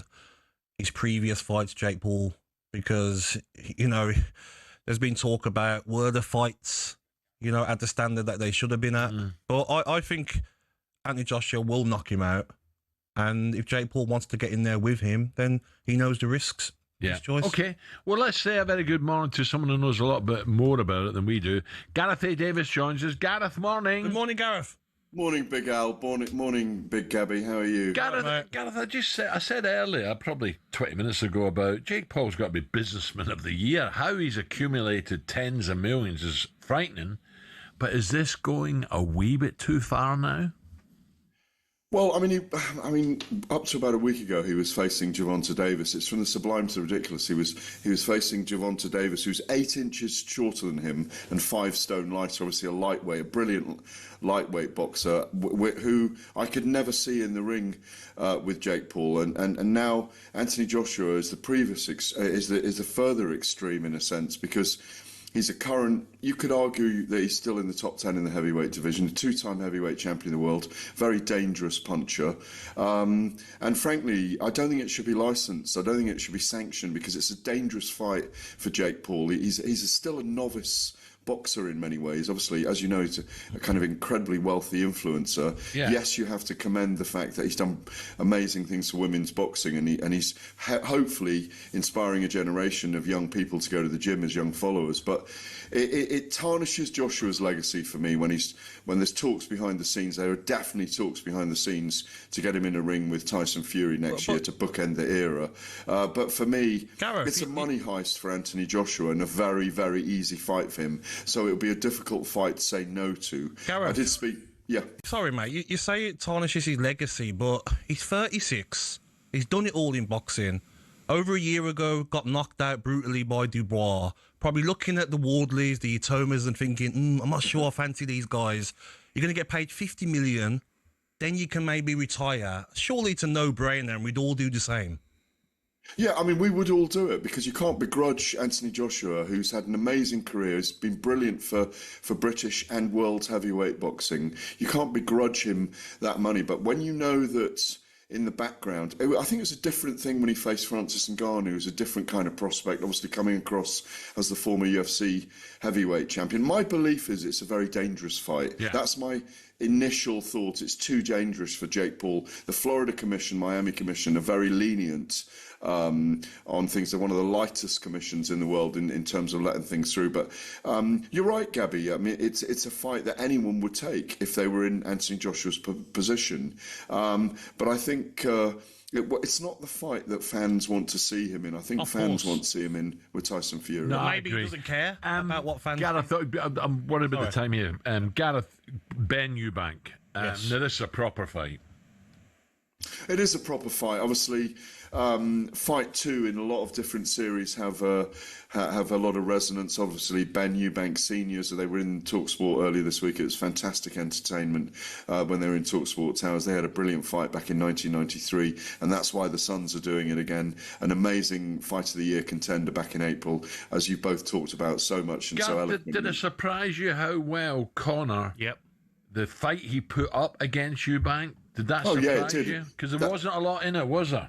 There wasn't a lot in it. I mean, I think Eubank did veritably win 8 rounds to 4, but it was a close contest in lots of different ways. You're right to say that. And I think Conor Ben, with a thicker neck now, looks like he's grown into the weight a lot more. Been around he and Chris Eubank Jr. all week. I think they will deliver on Saturday night. It's press conference day today. Hopefully we'll have a little bit of a push and a pull. It's big inside the bubble. It just needs a bit of resonance in the mainstream, but it's a big event. Fight 2 in the series often has a habit of producing another great contest. Gareth, we've seen in the first fight, before the fight, the egg slap from Eubank on Ben. Do you think that might have affected Conor Ben during the fight? You know, wound him up a bit, and maybe he went off the tactics that he was given? Yeah, he was very emotional in that first fight, and he came out and literally wanted to take. Exactly. A bit like you would fight, I think. I can imagine you as a wild, outrageous kind of fighter, letting your hands go early. I can just see how you fight, Gabby. You against Al, imagine that. Two wild men with their hands going. Sue me. No, he was a bit over-emotional, and I think he and his dad have made a pact, and we've kind of seen it this week, that Nigel and Conor have been very, very calm and very free of emotion, and I think that will stand him in good stead on Saturday night. Gareth, it's going to be great. Where is the weigh-in today? Where is it? It's the press conference today, Al. Excuse me, whereabouts? The Pelican in Canary Wharf. Oh, okay. Will Chris Eubank Jr. let Eddie Hearn speak, do you reckon, today? That remains to be seen. He'll definitely get stuck into him. And Eddie Hearn, of course, is on White and Jordan later, and so he'll get grilled about the Anthony Joshua, Jake Paul situation. So anyone listening or watching to this, tune in later, of course, after these brilliant guys have been finished their show. But I think Eubank will try and maybe get under the skin of Conor Ben today. But there's a lot of mutual respect between them now because they've done that 12-round war together already. Well, don't forget, 8:30, we've got Frank Smith from Matchroom coming on this show as well, Gareth. So listen in for that. Listen, great. Thank you, Gareth. Today, Gareth. Thank you very much. Mate. Top man. Gareth A. Davis there. Right, still to come. Superstar Breakfast preview on talkSPORT with Travis Perkins. Doing what matters for the trade. Find your local branch at travisperkins.co.uk.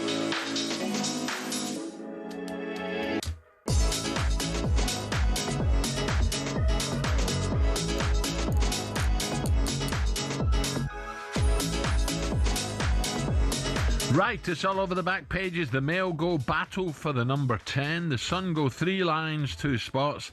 The Telegraph, they go can't play together.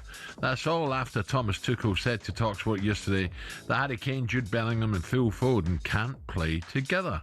Give us a call at 03 717 223344. England fans, you happy to hear Tuchel being so honest? Or has he made a rod for his own back? Gabby will tell us at 8 a.m. who he thinks will miss out in the squad this summer. By the way, there's a lot can happen, isn't there? But Gabby will be bold today. That was a look ahead, all thanks to the brilliant Travis Perkins here on talkSPORT. Superstar Breakfast preview on talkSPORT with Travis Perkins. Bricks on bricks on bricks. Over 40 million available to order with delivery to site. That's one less thing to worry about.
Sorry, I was wanting you to stop, your conversation.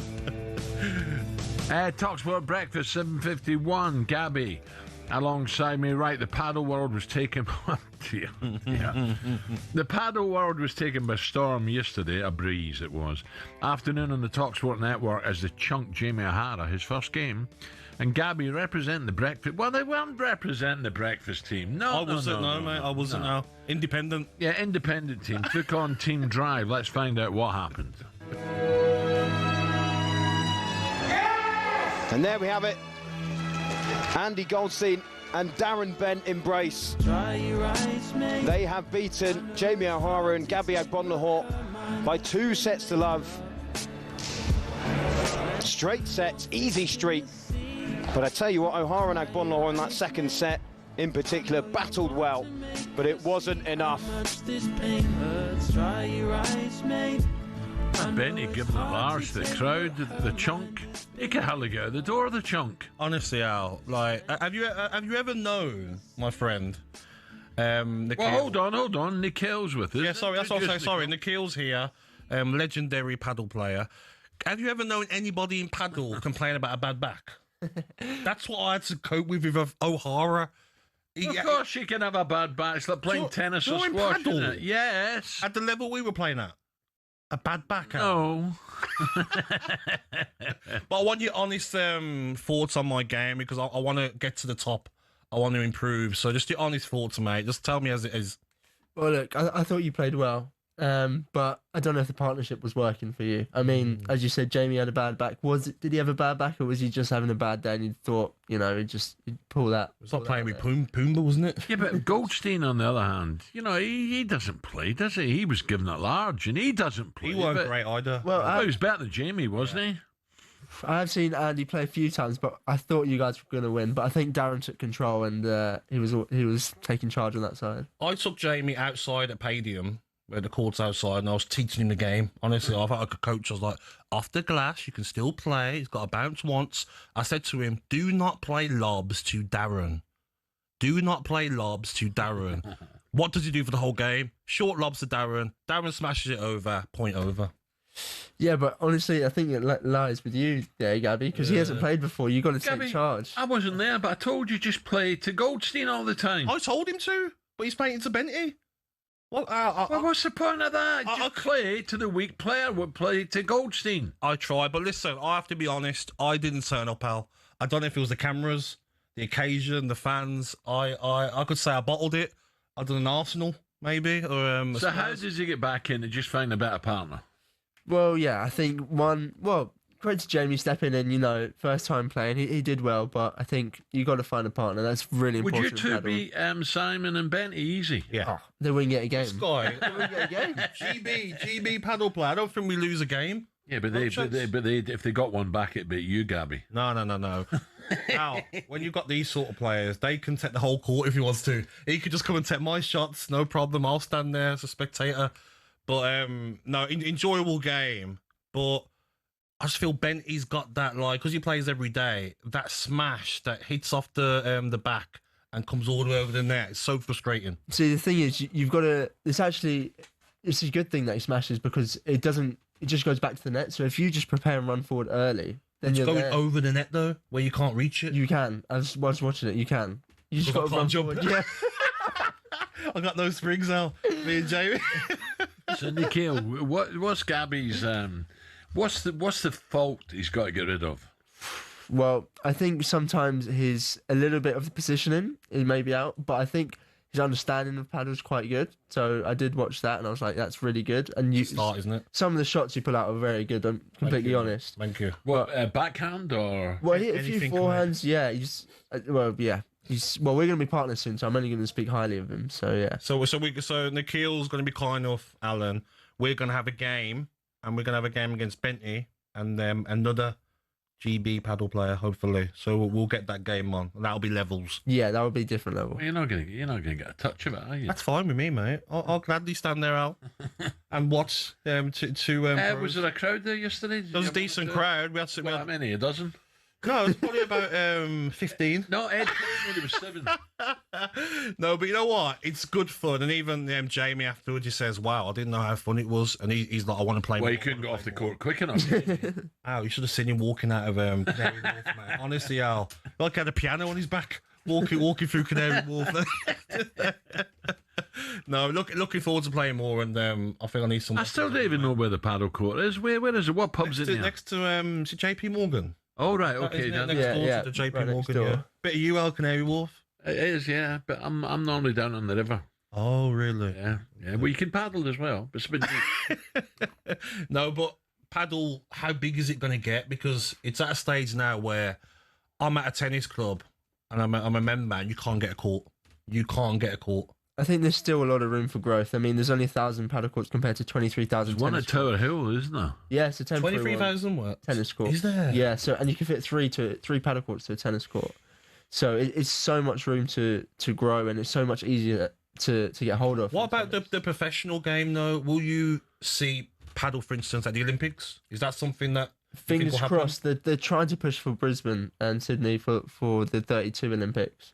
So it's very close to meeting all the requirements. Yeah. How would a top class tennis player play against you? Well, I've had that. I've played against some top class tennis players in the past. They're so good at the net, but it's when the walls come into play they struggle a little bit. Yeah.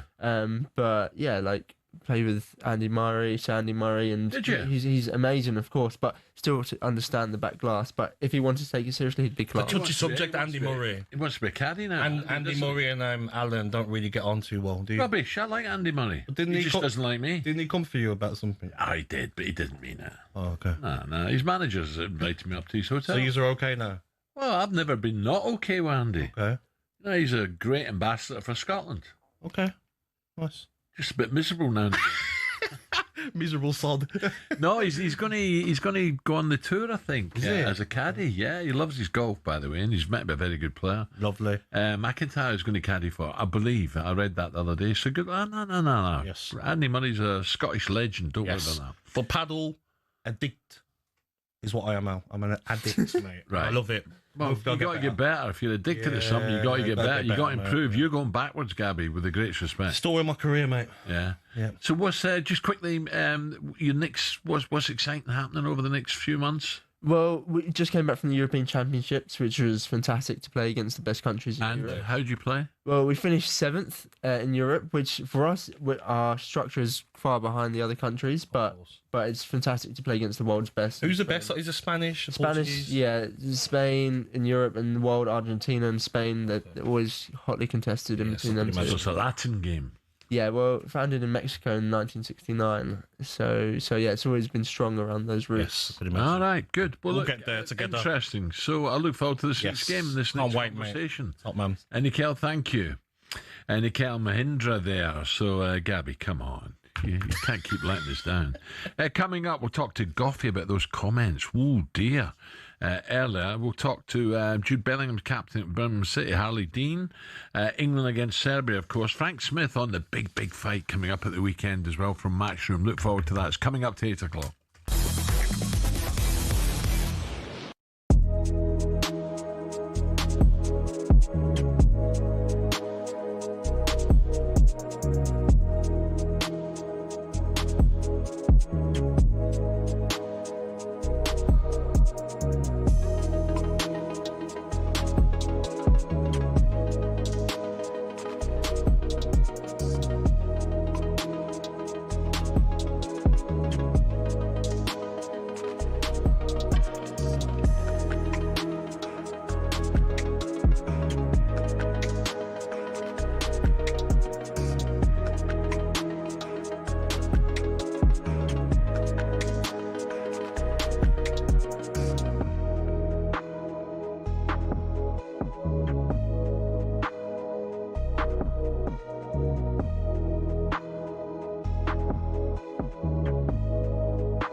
Tyson Fury, Floyd Mayweather, Canelo Alvarez. Just hearing these names makes you think money and the hundreds of millions of dollars, pounds or Saudi riyals in boxing. But that's at the top. At the bottom, it isn't quite the same. Even for those on the rise, there's not an awful lot of cash in the boxing world. And if you're just starting out, well, it can be a very costly exercise indeed.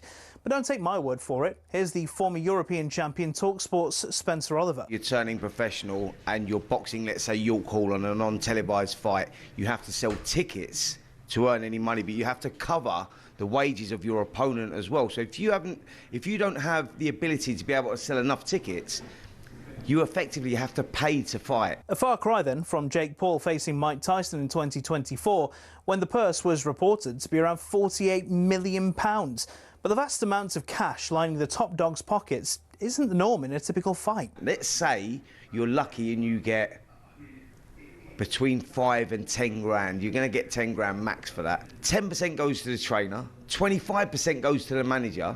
Then we've got the tax man to pay as well. So we're cutting that money in at least half. So now you've got 5 grand for a 10-week camp. So you're talking about a guy here earning, he might be clearing 500 quid a week. How do you support a family on that? So boxers chase the dream. And, you know, there's probably 2% of them that actually make it. So say you do make it and you start to rise up the ranks. Strikers Boxing, a training academy, says the mid-tier fighters can earn more, somewhere between £10,000 and £50,000 a fight, depending on record, profile, opponent and popularity of weight class. It's only at the top level does the real cash start flowing in, with the top-tier professionals, i.e. those going for titles, earning 6 figures a fight. Something else you'll have heard of is the terms prize fighter or journeyman. A prize fighter is, as it sounds, someone who picks up fights where they can and gets a nice big check if they win. Journeymen are the fighters who take on up-and-comers, effectively used for experience in the ring. Even if they're going up against a real prospect, a young Anthony Joshua, for example, these guys will be lucky to earn more than 10 grand. So the average boxer isn't as rich as you'd think.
Good morning, 6 minutes past 8 o'clock. How are we? talkSPORT Breakfast, me, Brazil, Gabby Agbonlahor and Arnold Clark.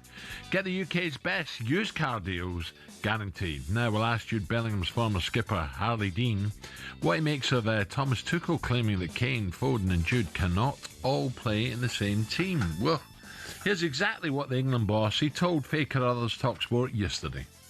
At the moment, if we keep the structure, they cannot play. They can, but not in the structure and not for the balance that we developed, and not for the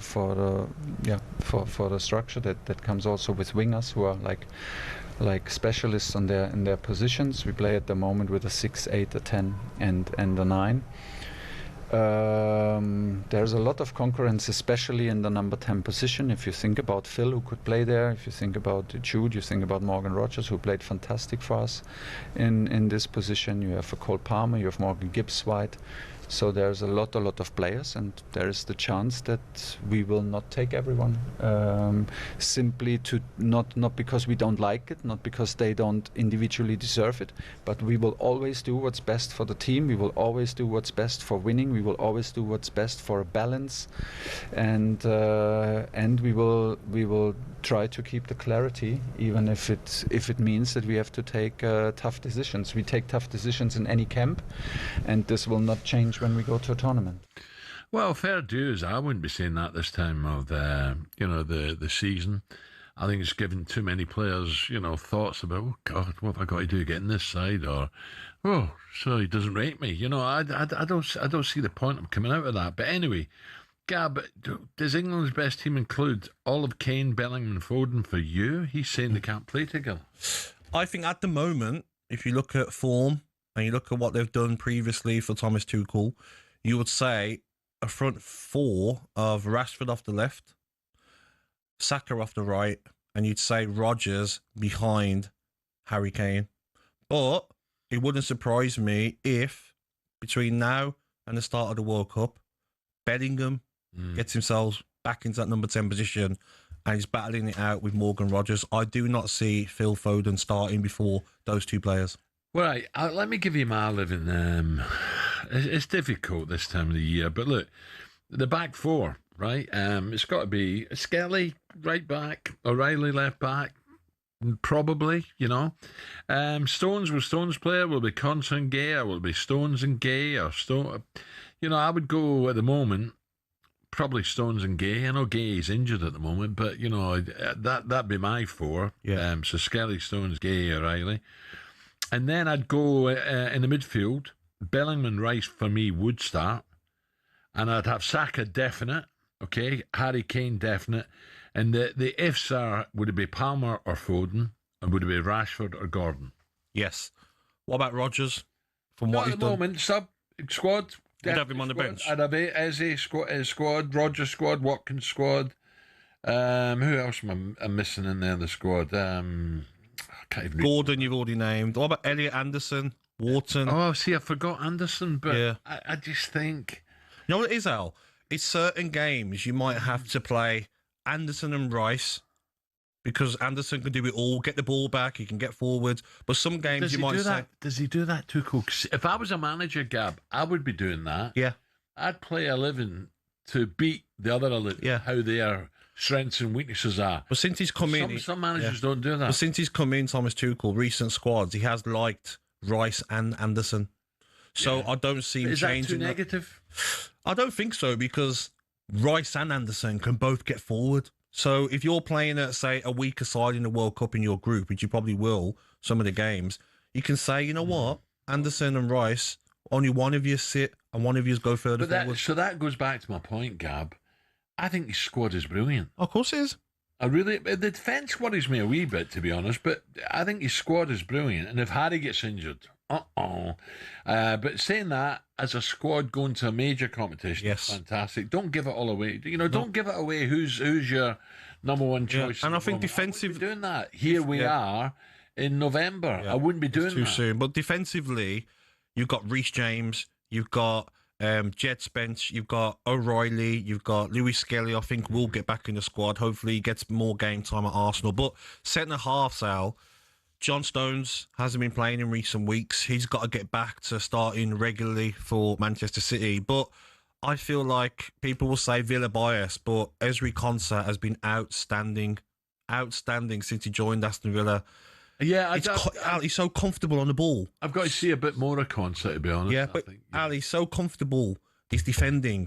He can play out from the back. He can bring the ball out. He's got pace. He can win headers. Very comfortable defender.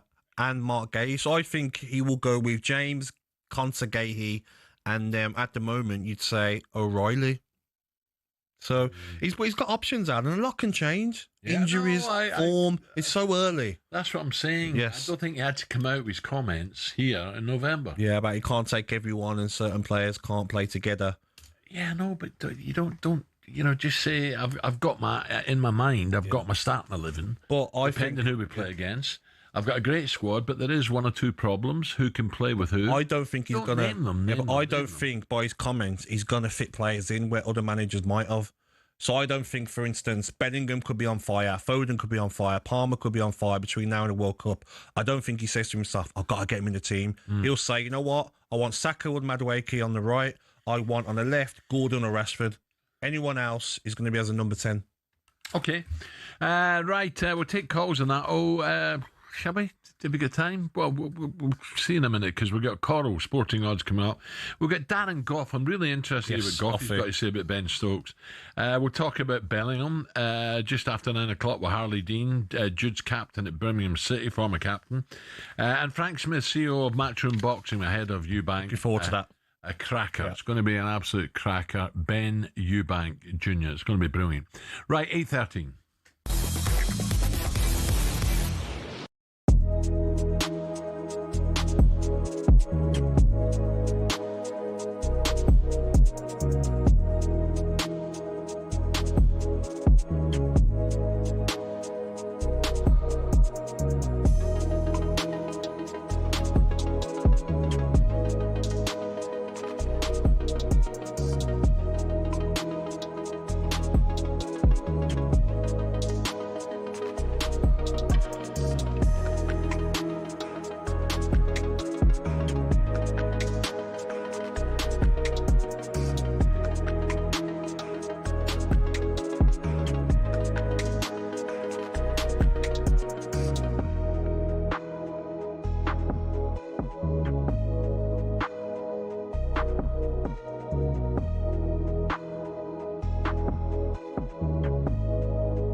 This is going to be a bloodbath. It's one of the fights of the year. Eubank, I can't wait to smash your head in.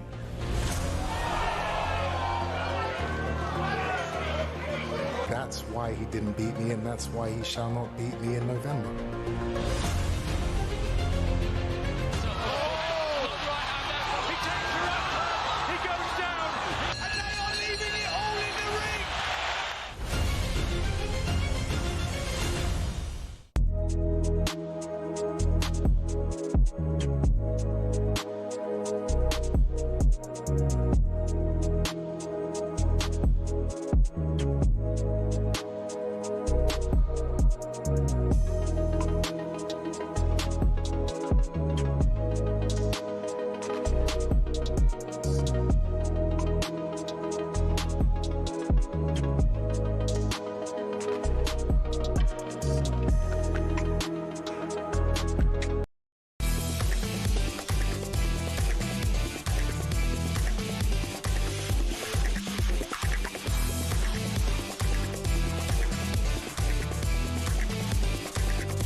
Mr. Blue Sky, please tell us why you had to hide away for so long. Where did we go wrong?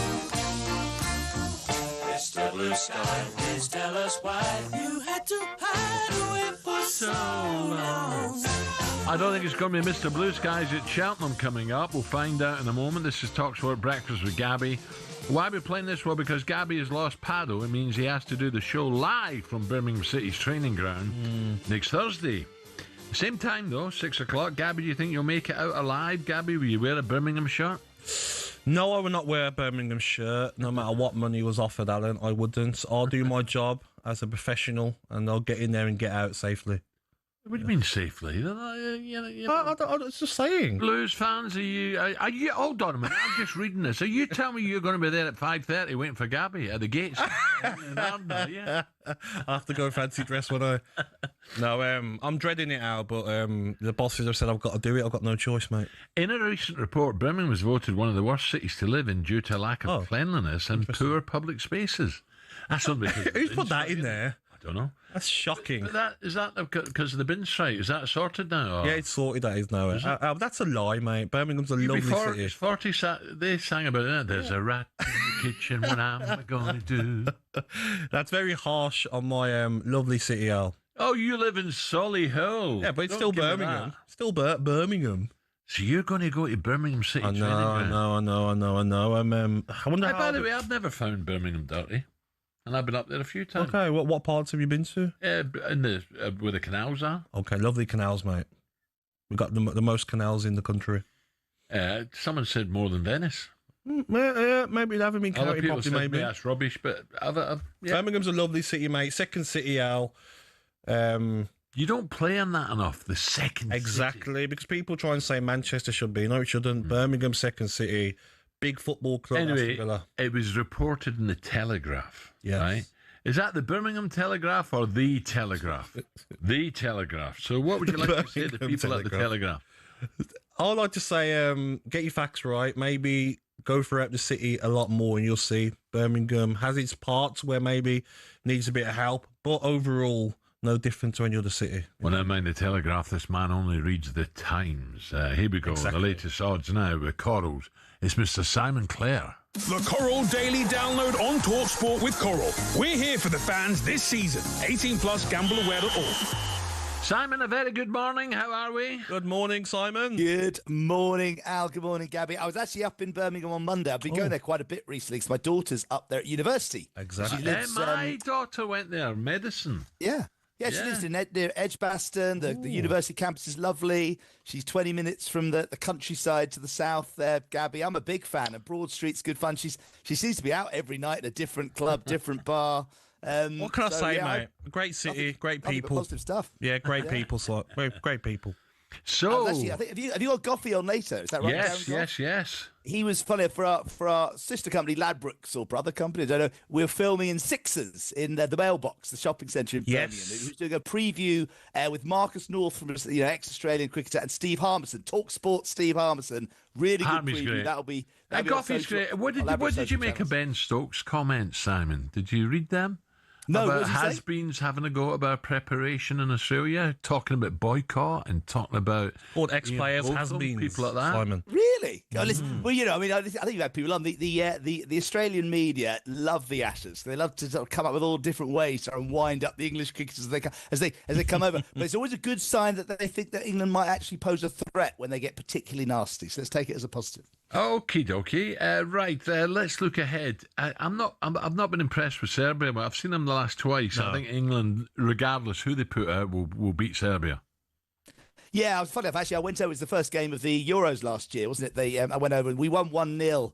And with dominance in the first half, and then just did one of those classic Englands where we sort of faded slightly in the second half, and it got closer than it should have been. But I think at Wembley, in the form they're in, England should be 2-7. I think 5. I do. I'll check that out. What was the away game? Wasn't the away game 5 against Serbia? I'm sure it was. Memory. Yeah, it was. Yeah. Simon, what about? Kane's 3-1 to score first, 4-5 to score at any time. I think he scored 29 goals in all competitions. What is 5-0 though, Simon? 5-0 odds. 5-0 is 16 to 1. Good shout, that. 16 to 1. 10 to 1, 4-0. 3-0 is 6.5 to 1. I don't know. I'm more interested in Ireland, Portugal. I think it's a big game. Yeah, Simon? this is interesting, isn't it? 13. I did a 13 to 2. It's 7 to 2 the draw. Portugal 2 to 5. Ireland's manager worried about Ronaldo refereeing the game. You should probably be more worried about him scoring because he just is a remarkable footballer. 5 to 2 to score first, Ronaldo. 4 to 5 any time. Do you think Portugal will be too strong? Ireland aren't a strong force at the moment, are they, guys? Which pains me. I watched Greece batter Scotland at Hampden, and yet Scotland got a great result and beat them. This is going to be tough over in Greece for Scotland. Really tough. Yeah, it is. Now, I've got to call those odds up now, actually. I wasn't ready for that. Sorry, Al. We're used to it, Simon. I'm born and bred in Glasgow, Simon. There's every chance I'm going to talk about Scotland, you know. Well, I know. When is the game? Saturday. Is it Saturday night? Yes. Exactly. Well, there you go. We can deal with that tomorrow, for example. Al, he's telling you how to do your job, mate. I know. Honestly, I'm literally just scrambling away. No, it's okay. On that bit, I hope he gets soaked at Cheltenham. Do you want to talk about the rain tomorrow? It's 11 to 10 Greece, 5 to 2 the draw, and 5 to 2 Scotland. That was a sweaty moment. Yes, should we talk about the Cheltenham? Actually, genuinely sort of serious. It's going to pour, isn't it? The Sun. There's a potential tax increase now coming up in the budget in 2 weeks' time. Rachel Reeves, obviously, she's searching for money everywhere, so we could all be affected. But there's definitely a real threat of a significant increase in the betting tax. Obviously, she's looking to raise money. But the Sun has mounted this Save Our Bets campaign. We've been lobbying hard, obviously, to point out that if you raise taxes on betting, it's going to force a huge number of betting shops to become unprofitable. They will close. That means people will have nowhere to go locally to place their flutter. It'll drive customers into the black market, where, of course, there's no protections, no tax revenue, cost loads of jobs, and all that funding which comes from betting to the horse racing industry, to prize money, the football league, to darts, to snooker, rugby league. All this money is at threat. So the Save Our Bets, the Sun Save Our Bets campaign is sponsoring the Novice Chase tomorrow at Cheltenham, where there'll be some lobbying going on. The race is actually, the favourite for that race is Weighed Out, ridden by our ambassador Sean Bowen. So those sorts of ambassador contracts could be under threat if obviously the betting tax rises and that hits all bookmakers' profits. So I think it's a good lobbying moment. The Sun managed a good campaign, and it's actually being supported across the Telegraph, the Star, the Sunday Times. For the first time in a long time that I can remember, a lot of the media now getting behind the threat that big tax increases could pose to the betting industry. And the one big part of it, which really annoys me, is she hasn't got a clue about most things, in my opinion. It's only my opinion, right? But does she realise, staff-wise, how many people depend on jobs in the world of racing around the country? She hasn't got a clue how many people are going to lose their jobs over this. Yeah, it's tens and tens. If unemployment's not high enough at the moment. Exactly, and it's just a fact. I mean, betting shops. Betting shops used to be around the 9,000 mark in the country. There's less than 6,000 now. That's just obviously declining betting, but there's been lots of increase in national minimum wage, energy bills, etc. But a sudden raise in tax drives a load of those at the top level unprofitable, and then they have to close. That costs jobs. We employ a huge number of women in the betting sector who are able to work shift work around their families, which is obviously positive for the way people live their lives these days. Those jobs would go, and as I said, it's not helping punters because there is the threat of the black market. If bookmakers have to tighten their margins, offer worse odds, offer less offers, suddenly illegal bookmakers crop up and offer inducements, and people go and bet with bookmakers who aren't licensed, and there's no protection, no safety limits, and of course no revenue to the treasury. And Simon, staff in the racing yards, the lorry drivers, the guys that do all the hay and stuff like that, this has got a massive effect. It does, and that's why there are examples in Europe. The Netherlands raised betting tax, and actually it didn't raise any more money for the treasury because it drove all the money into illegal markets, and it just decimated the betting industry. So I say we're lobbying hard. I understand. I know there's clearly there's a desire in this budget to raise a lot more tax to pay for stuff, and I know that's what running the country's like. But I do believe, and I think that's where the lobbying efforts are coming, that hitting betting too hard, there may a tax increase might not be a disaster. It's the size of the tax increase, and if it's too big, it cause devastating effects. Simon, just a quickie. Boxing. It's going to be a full house. Ben against Eubank Jr. How do we bet? Yeah, fantastic fights on Saturday night. Eubanks Jr. is the favourite at 8-11, but very, very close. 5-4. I fancy Ben. Nothing between it. It's going to be so close. It's going to be one of those you generally sit back, watch, and don't know what's going to happen. You might have a view, like you said. You fancy Ben, you fancy Eubanks Jr. Have you got the draw, Simon? The draw's 14-1. I think Steve-O said yesterday, shorter than normal because we know it's a close fight. Normally we're at 20-25-1. So I think it's going to be really tight. So, it's a great weekend of sport. And the Ashes just around the corner. I know you've got Darren Goff coming on. England 2-1 to regain the Ashes. Can they do it? I think Goffy thinks they can. We'll find out later. Simon, nice one. Thank you. Simon. Enjoy Cheltenham. It's going to be, you've got to be careful down there. It's going to be wet by all accounts. The weather, rain's coming in. So if you're having any bets, a lot of floods yesterday. A lot of floods around Birmingham yesterday. Okay, that was a look at all the latest odds thanks to Coral. 18+ gambleaware.org. Coming up, we'll ask England ledge Darren Goff whether he is a has-been, because that's what Ben Stokes called the likes of Gucci, Botham, Boycott. Oh, that's coming next. The Coral Daily Download on talkSPORT with Coral. We're here for the fans this season. 18+ gambleaware.org.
Corinthian Casuals are a team in the Combined Counties League Premier Division South. Despite that, they're one of the most important clubs in world football. Here's why.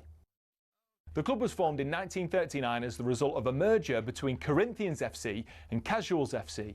Now, Corinthians FC were founded in the late 1800s when the FA's top brass were absolutely sick of getting pumped by Scotland every time they played them. As a result, Nicholas Lane Jackson set up an amateur side which would bring in the best players who could all play for the national side. And it worked. It wasn't long before England were dominating the international fixtures they played, and it was largely down to Corinthians. In fact, in 1894 and 1895, they played consecutive games where Corinthians provided the entire England 11. But the thing is, the players refused to play professional football. They didn't believe in it. They wanted to spread the values of sportsmanship, competition, and played for the love of the game. It also helped most of the players were Oxbridge graduates who didn't need the money, but instead of entering league and cup competitions, they played exhibition football and toured the world, bringing the beautiful game with them. Think of it like the Harlem Globetrotters of football, and it was this which spread the game throughout the world and made it so popular.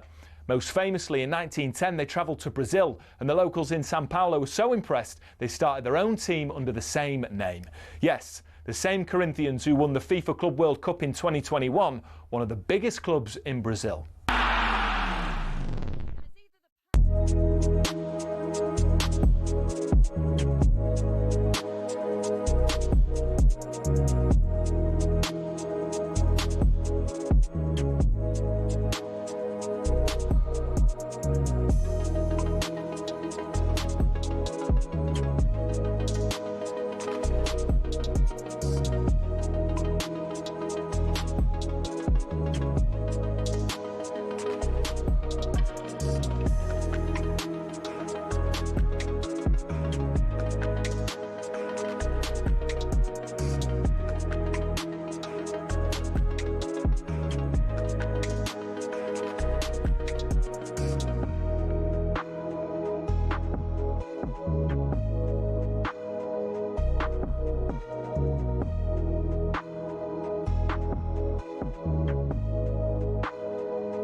8:34, talkSPORT Breakfast with me, Brazil Gabby Agbonlahor and Arnold Clark.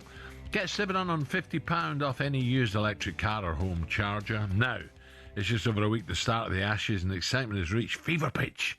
But it wouldn't be an Ashes series without the war of words, and it's certainly getting started. Aussie media have targeted Captain Ben Stokes and Joe Root, but bizarrely it's the English who have been squabbling amongst themselves. Michael Vaughan, who led England to the famous 2005 Ashes win, former captain Graham Guch, who we're going to talk to around 9:15, and legendary all-rounder Lord Botham have been among those to question England's preparation for the first Ashes test next week. Now, what is wrong with that, I ask? Ben Stokes has defended the decision to have a solitary warm-up match in an in-house game against England Lions, saying, "We can't prepare how the has-beens may be prepared." Has-beens. Yeah, I don't like it. Ben, steady. Vaughan hit back at Stokes, claiming he must respect the views of former players. Don't forget, tune into a brand new show, How to Win the Ashes, on the talkSPORT Cricket YouTube channel this week. Legendary England fast bowler Darren Goff is joined by Ashes winning wicketkeeper Matt Pryor and Wisden editor Lawrence Booth to discuss the role of the Aussie media. We spoke to one yesterday who said it's going to be a whitewash. So let's get more on this and cross over to former England fast bowler Darren Goff. Goffy! Morning, Goffy! Good morning, Goffy. Morning, lads. What a beautiful morning it is. Sat here in the car park at Berkshire Golf Club, just about to take on the red course. Cannot wait. Lovely, Goffy. Now, Goffy, this storm's brewing. I spoke to an Aussie journalist who said, nothing's going to change. We're going to win 5-0. But he did bring up the warm-up game. The location was down by the Swan River. He said it's a totally different pitch wicket compared to what England will face at the Wacker. Now, I accept that. I'm thinking, he's got a point there. But then I read Ben, who I love to bits, talking about has-beens, Goffy. Now, that's too strong. Why is he coming out with this? Well, he's a strong personality and he's getting annoyed and he's defending what he's doing. Look, the way England play is brilliant. I enjoy watching it, but I think there's got to be a bit of intelligence going to your play as well. And if we're going to win the Ashes, we have to show we've got sport intelligence during in-game management. And if we're going to win the Ashes, we're going to have to prove that. Now, you can question this warm-up game, and it'll only be answered on how England perform in the first test, do you know what I mean? In the first test, if they win it, it can say stick it where the sun don't shine, can't it, to everyone? But it is totally different. Lilac-Hill, I've played there on 2 occasions. The wicket is slow, it's flat, and then it's totally different to the old Wacker. and the new stadium which they've got now, which is probably even quicker. There's no way that test match is going to last 5 days. You could play a 10-day match at Lilac Hill and it still won't make a difference. So you can question it. And listen, that's what the media are there to do, you know. Ex-players get asked to do interviews. And they've all got a view. They've all been in that situation that Ben Stokes is in. But it'll all come down to the result in the first test. England win it, and he can tell it, like I say, he can say what he wants. Goffy, one warm-up game, is that enough? Is it because they've played so much cricket over the past few months? Is that enough? One game? No, it's not enough. It's not enough, Al. The schedule is nuts. The guys have been playing 50-over cricket in New Zealand. They've gone over to Australia and playing one warm-up game. Of course it's not enough. But back in our day, for the has-beens, we probably played too much. We played 5 warm-up games, right? And the stupid thing is, they used to put us where they wanted. We went from Tasmania, Al. You've been over to Australia. We played a warm-up game in Tasmania. And then they threw us straight into the Brisbane, where it was humid and obviously very hard work. So England have been stronger in where they want to play and where they want to go, but I don't think one game is enough, especially against each other. We've all been professional sports players, right? And we know that you need to get in-game fitness. And when you're playing in a proper game against proper opposition for something like first class and it goes on your stats, you actually do go a little bit harder. When you're playing in a training game against lads you've known for 5, 10, 15 years, you ain't going to do it. It's not going to be the same intensity. It's not the same. No. Goffy, what about Mark Wood? He's getting his hamstring assessed. How important is he for the team? Well, he is important, but we all know he's not played since February. And again, one warm-up game, is that enough for him?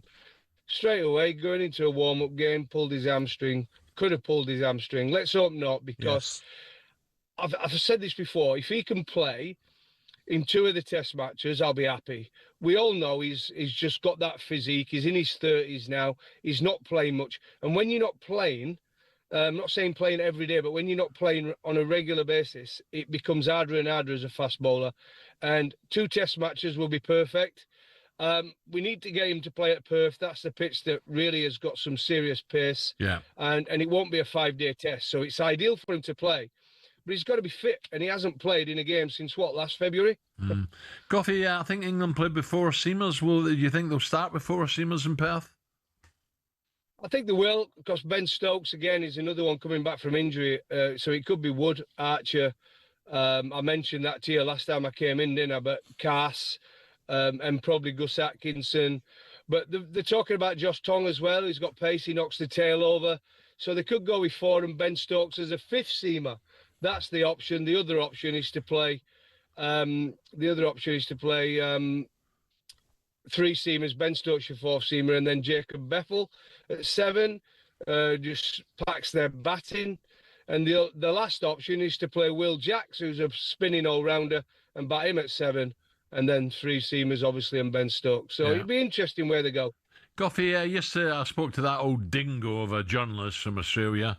He says it's going to be a whitewash. What about, you've got a new show out, How to Win the Ashes. Tell us a bit about it. Well, Malcolm Conwon, he's awesome. They work together, these guys. They work together. Soon as England turn up, I think the story's on it. I mean, I called an ex-Aussie player a doll's head yesterday, didn't I? Because he come out and said, but Joe Root hadn't got the technique to be successful in Australia. I mean, it's ridiculous. Averages 52 in Test cricket and he ain't got a technique. But look, it's the way they start. I've got this show, 10 podcasts, How to Win the Ashes. I played in 4 Ashes series, went to 5, didn't win any of them. So I'm ringing up my contacts and trying to find a way that this England team can win the Ashes. And we're going to start with handling the Aussie media and the English media, you know. And Ben Stokes is already at it. He's reacted. He's come back and called them has-beens. It don't bother me at all. He can call me an has-been. I have been. I've been retired 20 years. I'm not bothered. But some people take it personally. But it's one of the biggest things you need to do, especially when you go to Australia. As soon as you step off that plane, they're going to go at you massive. But I'll tell you one thing the Aussie media do. if things don't go their way in that first 2 test matches, they them. soon turn. Oh, they turn on them. Oh, absolutely, mate. They'll turn like mad. We know their upbringing. They know where they come from. And they will turn, mate. It's in their blood. Goffy, listen, brilliant. Look forward to it. Goffy. Have a great round. Thank you, pal. Thank you, mate. Still Cheers, to come guys. on breakfast. Dan and Goff there. Superstar Breakfast preview on talkSPORT with Benchmarks Kitchens and Joinery. Get trade prices on kitchens to suit all styles and budgets at Benchmarks.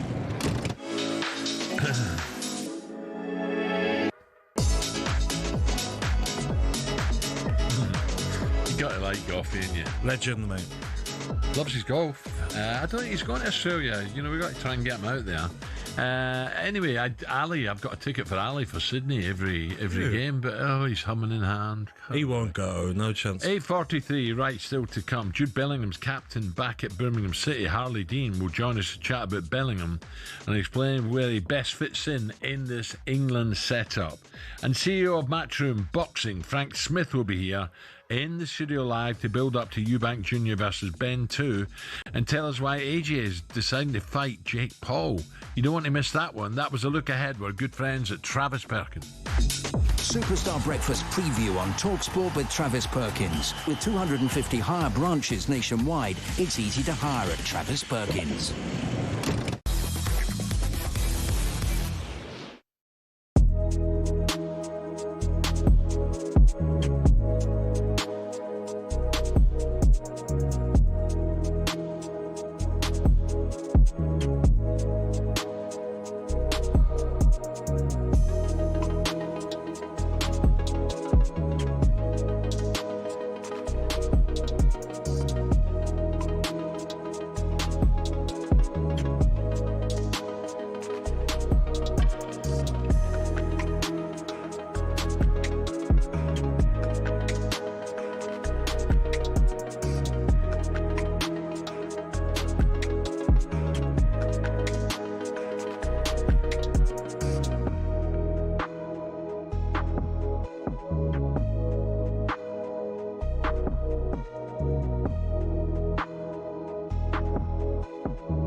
to North London, Eubank Jr. versus Ben on talkSPORT. Let's get ready to rumble! This is insane! Never seen anything like this! The winner by unanimous decision, Chris Eubank! This is a moment in time that we will never forget. And the final scene absolutely delivered. We'll catch you next time.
Okay, just gone 10 minutes to 9 o'clock. It's time now for this, Gab.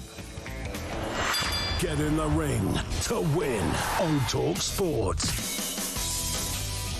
Okay, this is your final chance to enter. You have till 1 p.m. today for your chance to win 2 tickets. That's brilliant, this is, to the huge Eubank Junior versus Ben rematch live at the Spurs Stadium, the Tottenham Hotspur Stadium, this Saturday. You'll also have a night out in a 5-star London hotel. What about that? All the Christmas lights, well, not all, but a lot of them are up. And £5 spending money, the perfect weekend for you and a mate. Don't miss out. Here's how to enter.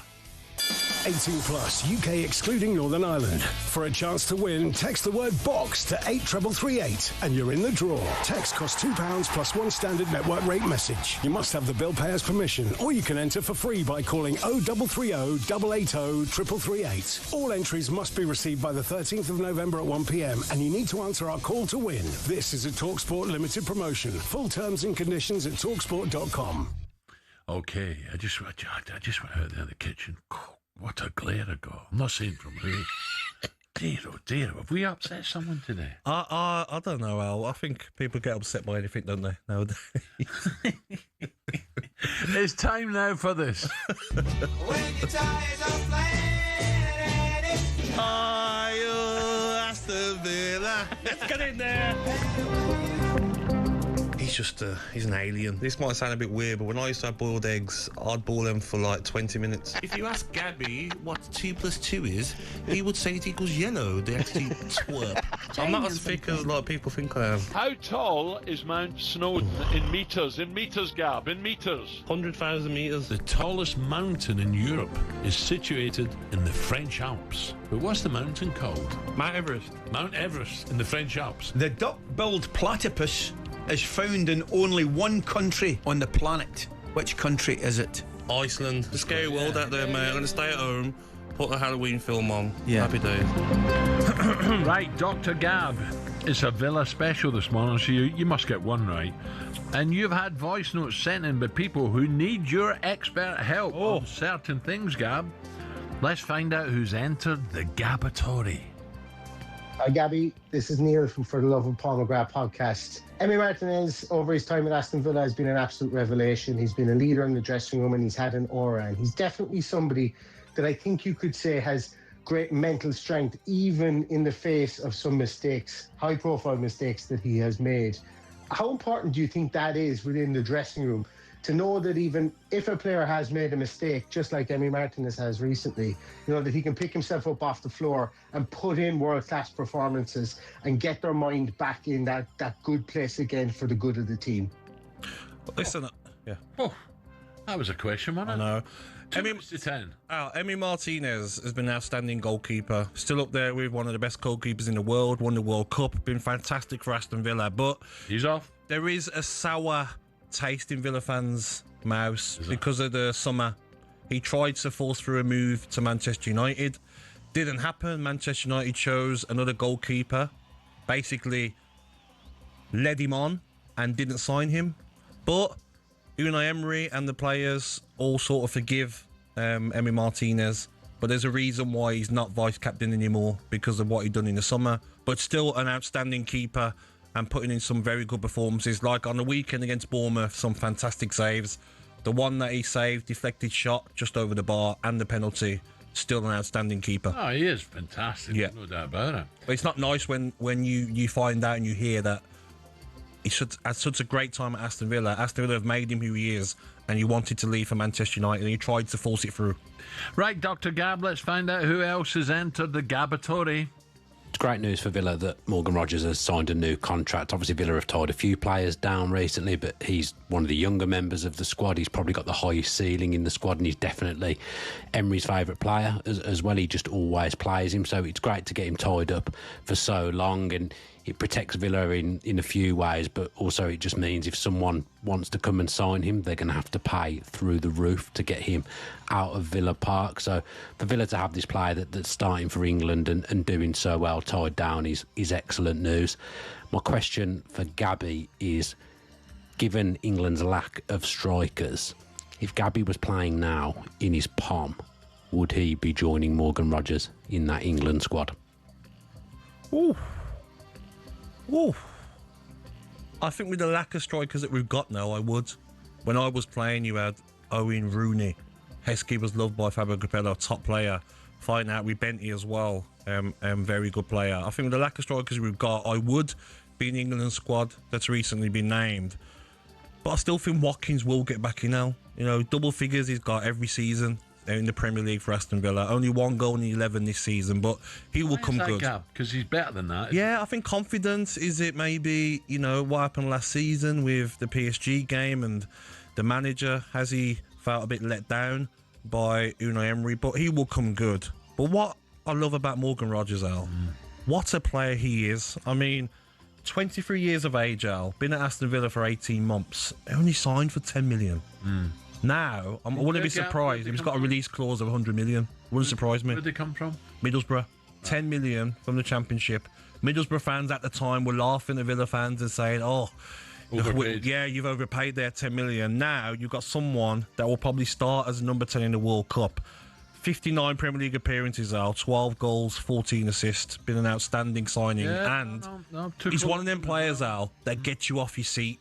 Always wants to look forward, always wants to make a forward pass, always wants to run with the ball and make things happen.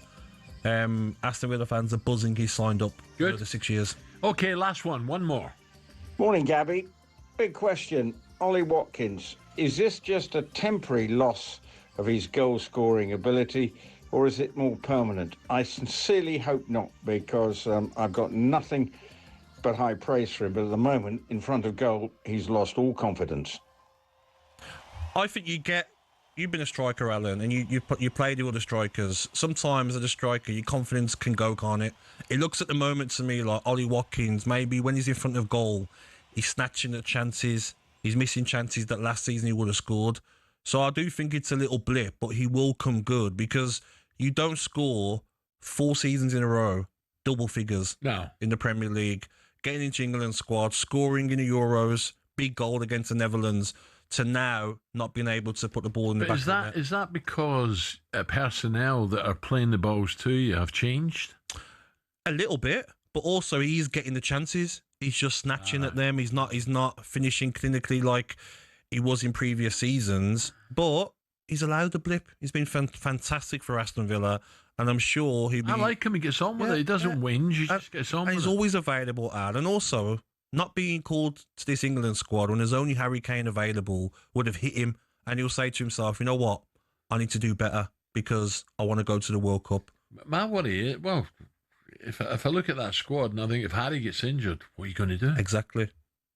So I think Morgan Rogers been in outstanding form, and the team will keep creating chances. John McGinn's been fantastic for Ollie Watkins, and he will come good.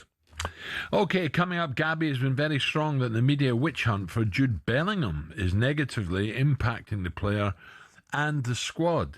Let's find out why Bellingham has to start for England with his former captain, Harley Dean.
As Lewis Hamilton, now at Ferrari, dares to dream of a record 8th F1 world title, the Tifosi will be hoping the Brits can bring glory back to Italy. To many, Ferrari and Formula One are inseparable. They're the only team in the sport today to have competed in the first World Championship in 1950, are the most successful team in history, and have built some absolutely gorgeous cars. Their first driver's title was won in 1952 by Alberto Ascari. Considered one of F1's most dominant and best-loved champions, he drove the iconic Ferrari 500 and defended his title the year after. It was Juan Manuel Fangio in his Ferrari 250 who secured the team's next driver's title in 1956. Remember, he was world champion 5 times with 4 different teams. Mike Hawthorne, Phil Hill and John Surtees also won titles for Ferrari in the 50s and 60s, and the cars back then were beautiful, and they even sounded great, didn't they?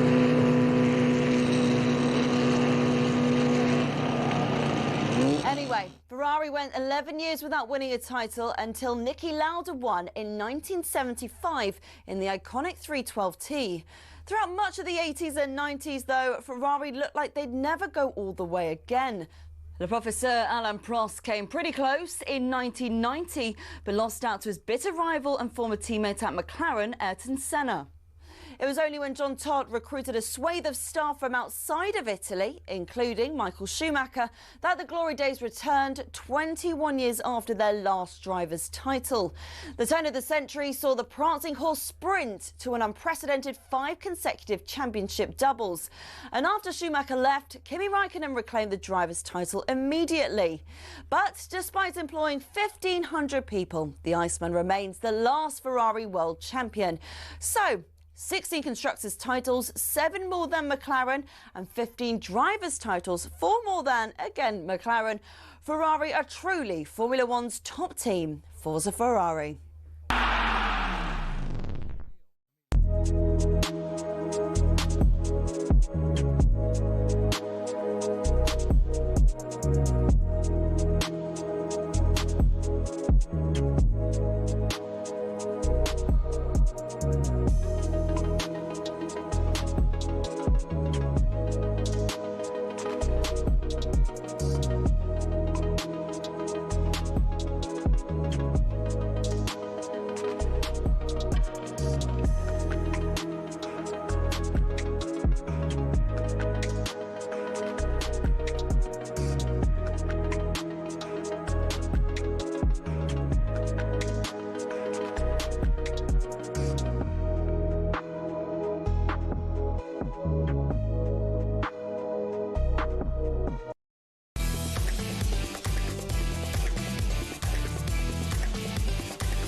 Okay, the final hour, 4 minutes past 9 o'clock. talkSPORT Breakfast with Arnold Clark. Get the UK's best used car deals guaranteed. Gabby alongside me. Right.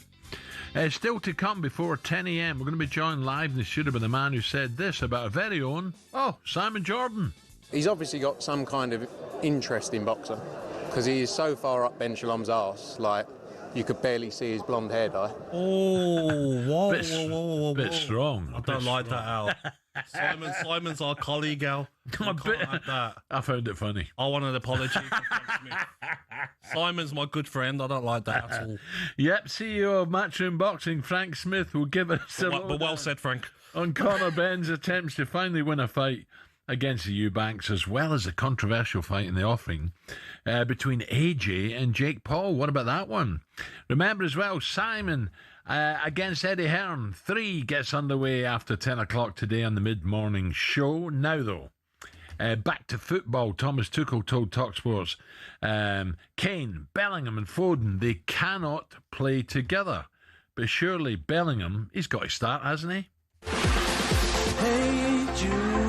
At the moment, if we keep the structure, they cannot play. They can, but not in the structure and not for the balance. Rice trying to flick it on. Gay, he can. Oh, it's in! Unbelievable!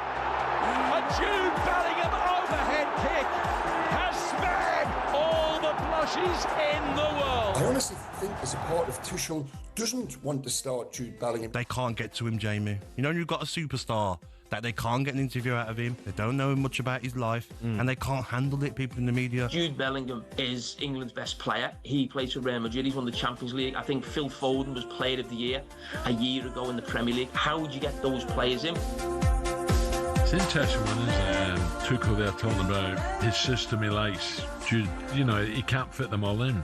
Anyway, Jude is back in the England squad and could make his return to the starting 11 tonight against Serbia. I think tonight's a good game to play, and I think there's goals in it. England. It's live on talkSPORT. Don't forget, the latest episode of the talkSPORT Daily is all about England's midfield, and Henry Winter on the podcast explains exactly why Jude Bellingham has to start. If you want to hear more, then on the talkSPORT Daily is available on all podcast platforms right now.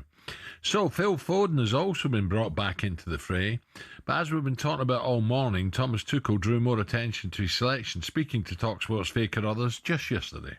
Is it going to be a case of someone misses out? We were debating whether or not Harry Kane, because you said he's unique, Phil Foden, and that he competes with both Harry Kane and Jude in terms of competition. So can the three play together, or is that not your thinking? One of them has to kind of come on as an impact sub? At the moment, if we keep the structure, they cannot play. They can, but not in the structure and not for the balance that we developed, and not for the structure that comes also with wingers who are like specialists in their positions. We play at the moment with a 6, 8, a 10, and a 9. There's a lot of concurrence, especially in the number 10 position. If you think about Phil, who could play there, if you think about Jude, you think about Morgan Rogers, who played fantastic for us in this position. You have a Cole Palmer, you have Morgan Gibbs-White. So there's a lot of players, and there is the chance that we will not take everyone. I tell you what, if the names he mentioned there from the number 10, I wouldn't want to try and pick one out of them. Good luck. There's going to be a big name definitely left at home, for sure. Hey, John is now for more than whether Jude has to start for England, whether he is a good person to have in England camp. Ooh, it's a loaded question. Is Jude's former Birmingham City skipper, Harley Dean. Harley, a very, very good morning. Good morning, Harley. You all right, mate? Morning, Alan. Morning, Gabs. You okay? Very, very good. Harley, look, he's gone over. He's made the move to Real Madrid. He's scored some sensational goals. He's got to be in there, hasn't he, Harley? He'll be. He's going to be in the squad, as everyone knows. He's probably England's best player. You don't go to Madrid, win the Champions League, and not be a top level player. But I half agree with what Tuchel said in terms of he's not going to fit all of them in. He's going to play the team that he thinks best, and that might give England the best chance of winning. Do you not then, Harley, fit the players around Jude Bellingham if you believe he's England's best player? I personally would, but I've got a little. I don't know. I've watched him, and I think that Gabby's boy at Villa's, he's one at the minute. Rogers. Morgan Rogers, yeah. I think he likes him, and he's been doing very well. But Jude obviously got left out of the last squad, and then stepped up to the plate as good players do. They react to adversity, and had a great spell for Real Madrid, and got himself back in. So I know the kid's mindset. I know that he's drive and desire, and it's what the media does when. Yeah. We've got someone so top, I think. Harley, for me, as a journalist from the Mail called Craig Hope, who's been big and on Jude Bellingham not being in the squad, some of his reasons are there's no reason why Jude Bellingham needs to be back in the squad when the current one is playing well. He said he's a poster boy for moodiness and could intimidate his teammates. Now, I think that's a load of absolute nonsense from Craig Hope.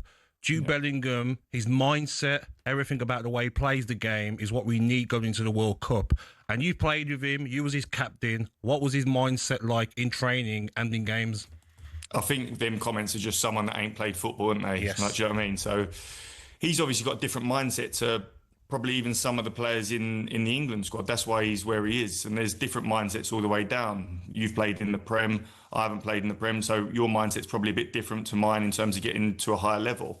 But having people like that in the dressing room around you can only make people come with you. They'll follow you.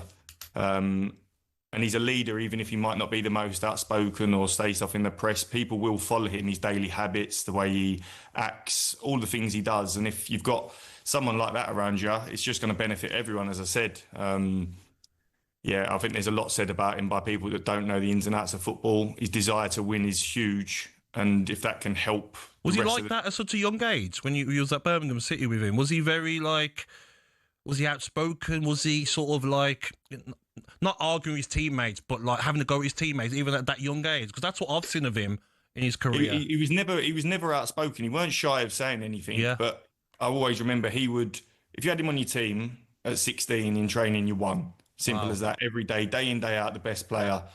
And at 16, really? Wow. At 16, he come in and he was the best player in every session. And he nutmegged someone once, like a senior player, didn't say anything, and then he got absolutely topped. And he got back up, and then about 5 minutes later, nutmegged him again. And but there was no smiling, there was no. It weren't doing it to take the mick. It was doing it because that was the right situation to do at the time.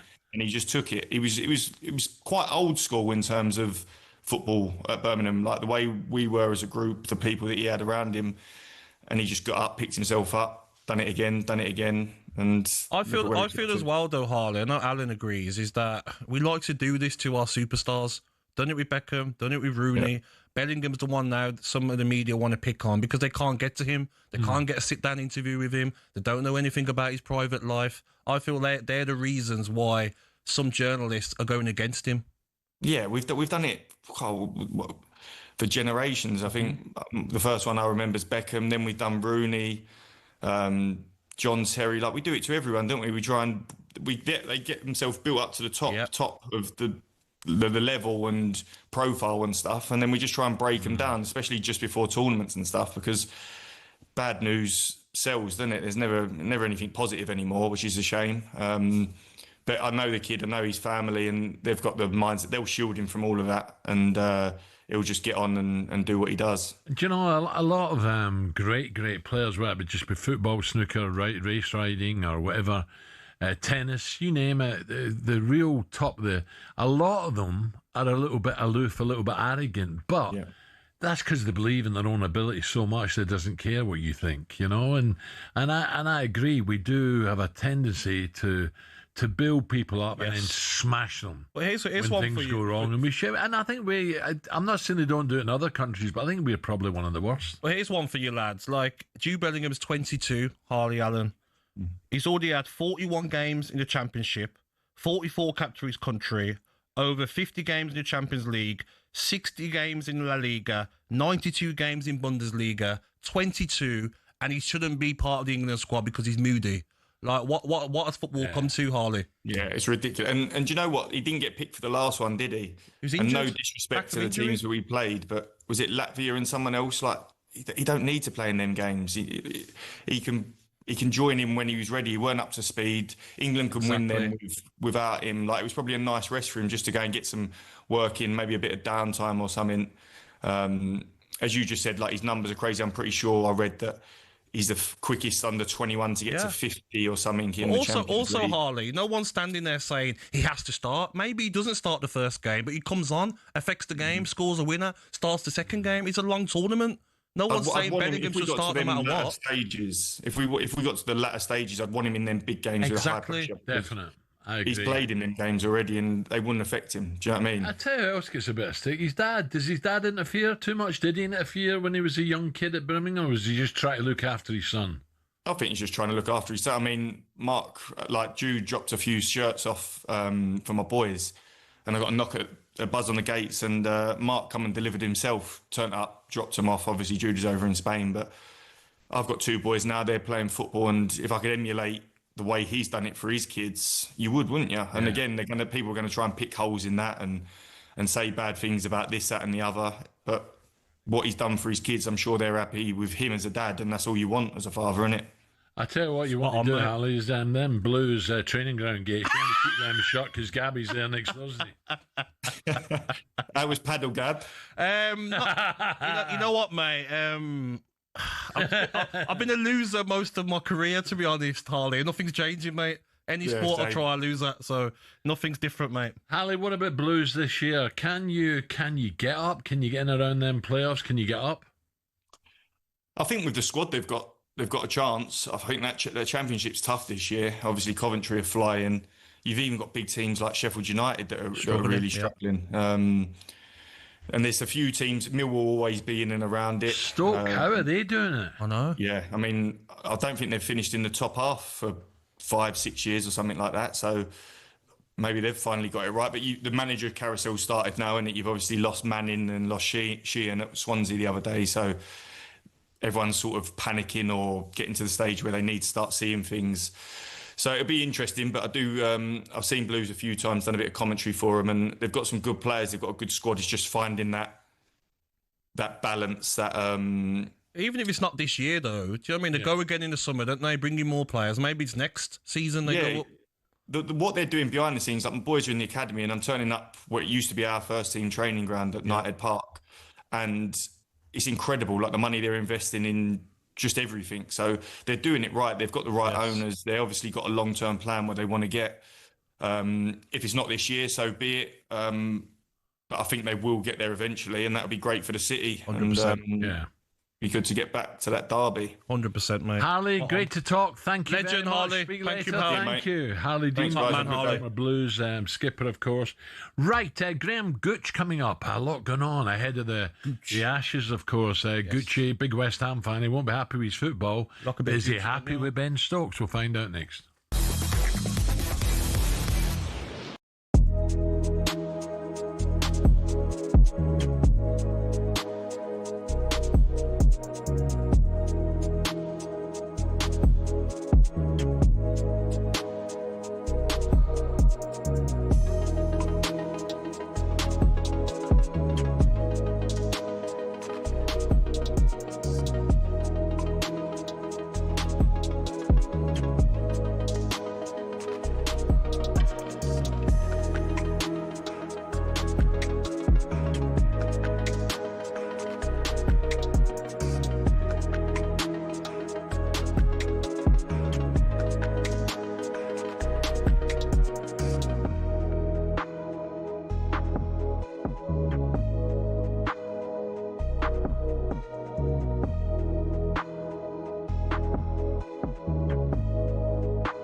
I say I don't like cricket. Oh no, I love it. I don't like cricket. Oh no. Oh no. Oh no. I love it. talkSPORT Breakfast with Arnold Clark. The UK's best shoes, cardio's guaranteed. Gabby's alongside me now. I'm looking forward to this. Let's talk Ashes again. It all gets underway in Perth just a week tomorrow. Can you believe it? Don't forget, tune into a brand new show, How to Win the Ashes, on the talkSPORT Cricket YouTube channel. More on that very shortly. Around 40,000 Barmy Army English will be heading over there. Whoa. As always, there's needle, but it's not between England and the Aussie opponents just lately. Captain Ben Stokes has issued a strong response to criticisms from former players like ex-captain Graham Guch, Ian Botham, of England's preparation for the showpiece series, describing some of his critics, quote, has-beens, which I find remarkable. This is exactly what Ben has said. There's so much cricket packed into the schedule, it's impossible to do it how it used to be done. There's quite a few factors that play into the whole of why we can't prepare, how the has-beens may be prepared in the past. God. The landscape of cricket has changed. We're very confident, very comfortable with how we prepare. Join us now for more on the 34-time Test skipper and 2-time Ashes winner. No. It's the great Graham Guch. Gucci!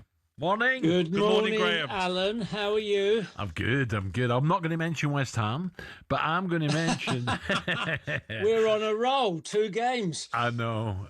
Graham, I don't know what's happened here with Ben. Look, I love him. He's a competitor. He's fierce. But I don't know what's brought this on. Look, you know what it's like when you're captain of a team, coach, manager of a football team. You know, you run the show your way, and that's fine.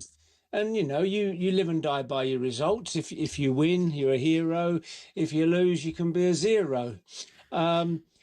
You know, a lot of ex-players have had their say about the preparation. I think it's a big risk, but you know, it's a bit of a storm in a teacup, this, because they run the show they want to, and we have our opinion.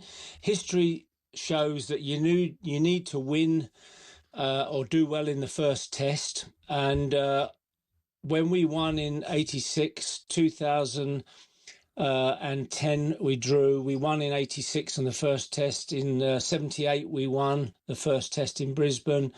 And then that sets the tour up. And I just think the preparation they're having, I'm sure it'd be a serious match looking at the two teams this morning. But you need, some of us ex-players think you need to be involved in Australian style cricket, you know, the way they play the cricket, hard-faced, hard-nosed, in your face, all that sort of stuff.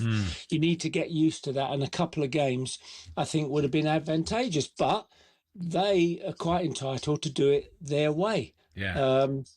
And you know, I don't have a problem with that, but I think it's a risk. But again, it depends how they perform in the first game. Graham, I know nothing about cricket, but what I do know is it seems strange to me that the preparation is down near the river. It's totally different to the new stadium, the WACA, the new wicket there, which is going to be faster than ever. Whereas the preparation wicket will be slow, and that for me, whatever you're doing, whatever sport you're playing, it doesn't make sense to me. Well, the Australians are not going to give you an advantage. You know, when I first went on tour to Australia in 78, 79, we played, you know, the Brisbane Test. We played Queensland on the same ground, you know, the week before the test, which was perfect. But they soon got wind that that's not a good idea. So they send you different places. My intelligence I've had from people is that the first match will be a result pitch at the Optus Oval, a drop-in pitch. Last year when they played India, first 2 innings were very low scores, and then India got a big score and won the game. Second match at Brisbane, a night match with a pink ball. Well, if you know the tropics where Brisbane is, it gets pretty damp, you know, of a night time. I can't see that not being a result. And you know, people have been asking me, how do you think it's going to go? And I say, history suggests we need to start well. If you go down in the first test, it's a long way back in Australia.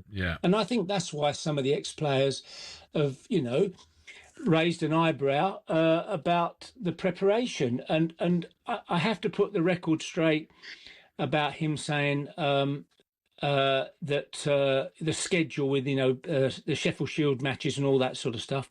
Preparation for an Ashes series takes place 18 months to a year out with the itinerary and that sort of stuff. And you can't tell me that England, if they would have requested a couple of games against state sides, that wouldn't have been accommodated.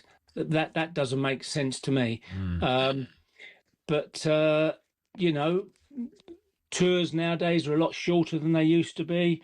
And, you know, him referring to us as has-beens, well, I mean, that's up to him. I don't take any offence to that, you know. Graham, he's done a great job. Graham, have you spoken to Ben? And if you haven't, what would you say to me if you did? I hope you win the first test. Yeah. You know, because, you know, what, like what Michael Vaughan said in the press, you know, you're ex-players and journalists now. You know, you give your opinion, don't you? Of course. And we're giving our opinion of what we think. You know, there's no malice in it. We want England to win. But we realise that history suggests you need to start well in Australia. Now, if England win the first test, I think they got a very good chance of winning the series. If they go down in the first test, bit more questionable. What about in terms of squads and fitness. England, 4 seamers, do you think they'll start with, Graham? If it was me, and the intelligence is it's going to be a result pitch, I don't think the spinner's going to get a bowl much. So I would go with 4 seamers, and I wouldn't play the spinner. I'd play the extra batsman because runs will be at a premium, obviously. I see that Ben Stokes has got a lot of wickets today in this warm-up match. He's our star bowler. He's our only world-class bowler, in my opinion. Jofra Archer could be a world-class bowler. And the other bowlers we've got are, pretty good, I have to say. But they're not world-class. Ben Stokes is. The key for England in this series is that Ben Stokes stays fit and plays all 5 games. Because if he doesn't play, it alters the whole balance of our team. We have to go a batsman down to accommodate another fast bowler. And it will mess up our tactics, if you see what I mean. Yeah. So, Graham, you think? I spoke to an Aussie journalist. You know what they're like. He says a whitewash yesterday. I don't think for 1 minute it's going to be a whitewash. I really don't. Is this going to be close? Do you think it's going to be a sort of 3-2 or 2-2 in a draw? How do you see this? Yeah, well, I don't think. People have been asking me recently, what do you think? And I'll repeat what I just said. England got to do well in the first test. Right, either win or play well and draw. But of course, that's probably a mistake because there isn't any draws in Test cricket now. The way they play, at the pace they play, and the aggressive style that they play, there's very few drawn matches. So I think England have to win this match. Brilliant. I think it's going to be close, but, if we start well, I think we've got a good chance. Yep. Graham, brilliant. Great to talk again. Thank you. Good luck, the Hammers. Thanks, Graham. Graham Guch there. So, all Graham's concerned about is win the first test. Coming up, it's all kicking off in the boxing world. AJ fighting a YouTuber. Eubank-Ben 2 press conference today. We're bringing the fireworks next. We have Matchroom CEO Frank Smith.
Amen Corner, perhaps the most feared run of holes in golf.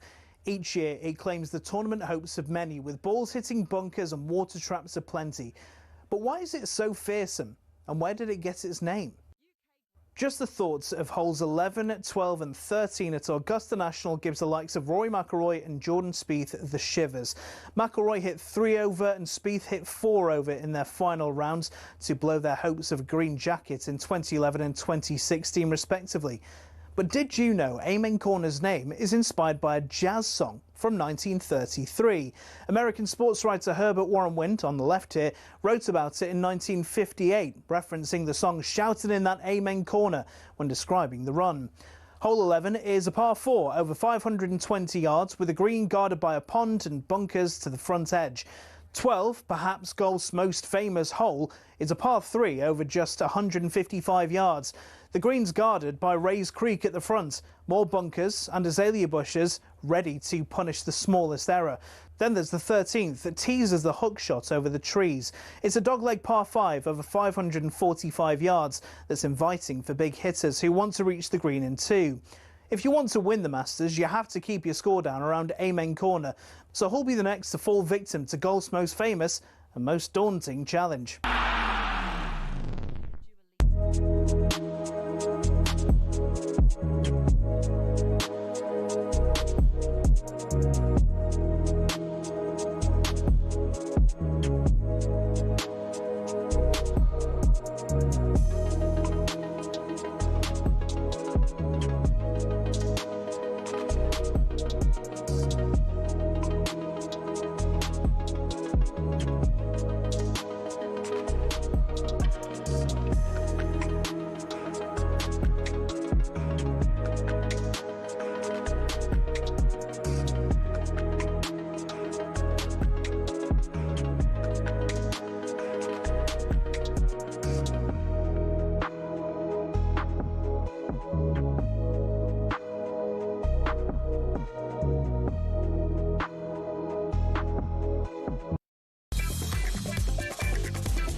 Good morning, 9:34, talkSPORT Breakfast with me and Gabby and Arnold Clark. Get £750 off any used electric car or home charger this Saturday. Brilliant.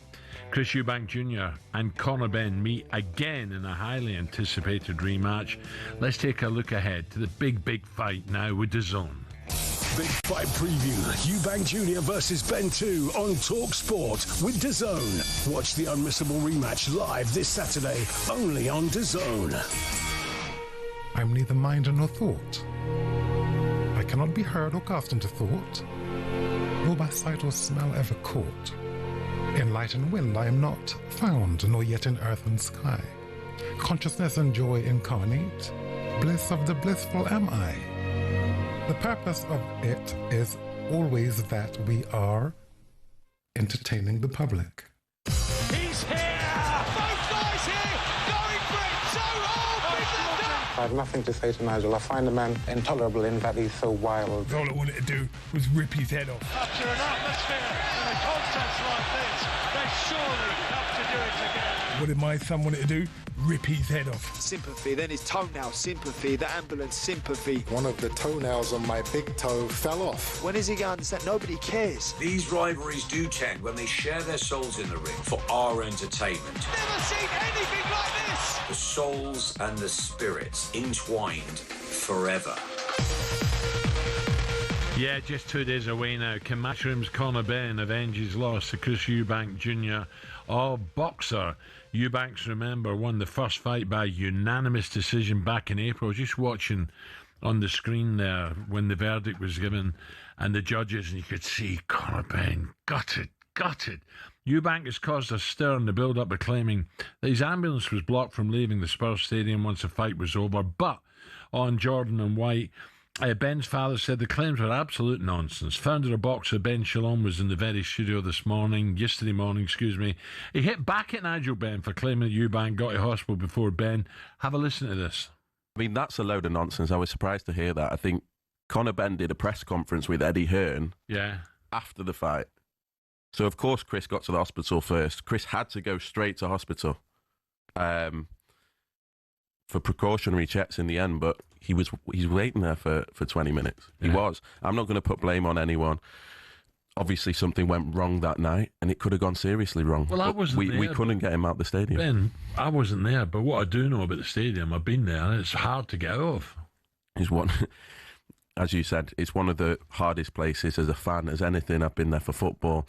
It's impossible to get out of, but for an ambulance, you have to have a clear route out. And as I say, I think for me, I'm not going to put blame on anyone. I'm not going to say it was this person's fault, that person's fault. The reality was, and everyone has to look at themselves, anyone involved in the event, the reality was he couldn't get out of the stadium for 20 minutes. And that's all Chris is talking about.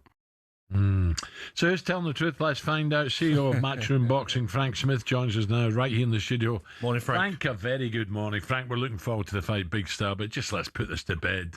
A load of nonsense. Yeah, I mean, look, I didn't know Ben Shalom was still involved with Chris Eubank Jr. It's the first I've seen of him all week. I thought he got the axe, to be honest. Look, Chris in his life makes some valid points, right? But sometimes Chris takes it a step too far. Our job as all promoters and the British Boxing Board of Control and everyone involved is to make the event as safe as possible. That's our obligation to do that. You had Robert Smith, I think, on the White and Jordan show a few weeks ago. He stated everything was in order, put in place in line with their medical requirements to make the event as safe as possible. Ben Shalom, it's funny, he says, I'm not going to blame anyone. He was a co-promoter of the event. His obligation was obviously to look after his fighter, Chris Eubank Jr. It's funny how it's a big omission that he is not really saying, I was involved in the event or I was involved in the show. But, we can go back and forward all day. He's going to have his view. He posted a video of 18 seconds of an ambulance. And what you see in that clip is people who aren't used to high-pressure environments, right? So, the board put in place stringent measures with amazing people, a team of people, paramedics, doctors from the best in the UK to make the event as safe as possible. People who understand and have been through this time and time again. So I think it's easy for everyone to paint a picture of what suits them. I think we have to go to the facts of it. We have to make the sport as safe as possible. Yes. So if there's improvements that can be made this time, they will be made. But, to sit there, look, the whole argument is Chris Eubank Jr. essentially insinuated Matchroom, Eddie Hearn, me, the Boxing Board of Control, stopped his ambulance. Dangerous comments. Yeah, I mean, but it's where you step over that line. Yes. Well, that safety issue is very important. We'll come to that in a moment with the news about Jake Paul and AJ. Can I also just add one thing that's interesting? No one said a word. Bear in mind, this show was in April. No one said a word. No one requested a statement from the stadium. No one asked for a report from the stadium from Eubank's team when this happened. When it came to September, and it came to him talking about it, that's when they brought it up. Before that, no one had said a word. Because it's a narrative that they want to push. Fine, if he wants to sell the fight. So going back to that first fight, Frank, I mean, it was outstanding, one of the best fights I've seen. Do you think, though, that during the fight, maybe the press conference, the egg slap, do you reckon that maybe affected Conor Benn and maybe diverted from tactics? I don't think it was just that press conference. I think it was 3 years of build-up. We've never really seen a fight that has that narrative and storyline that goes on for that long. And Conor had been through a lot. Yes. Whether you like him, dislike him, whether you like the way he handled certain things, in the media, etc. He was a 27-year-old kid, 26, 27-year-old guy at the time. He'd been through a lot. He'd been through a lot of pressure. And again, you don't have to like him, but you'd have to be blind not to, or away from all media to think he hasn't been through a lot in that period. And I think it was the build-up of everything. And he is also, he'll say it himself, he's an emotional character. Yeah. They're two polar opposites. Chris is ice cold. Chris is very good at what he does. He's calm, he's cold, he's collected. And Conor is the polar opposite of that. That's why they're so good together. But when you use a lot of that energy, it can be a negative effect to you. I think what you've seen this time from Conor is a much more experienced, a much more relaxed fighter who knows what he needs to do. Will that come out from the first bell, or do you think Conor's going to, will it go the distance, or will this fight be stopped? Look, I think it's going to be like what we saw. These two guys have got so much heart.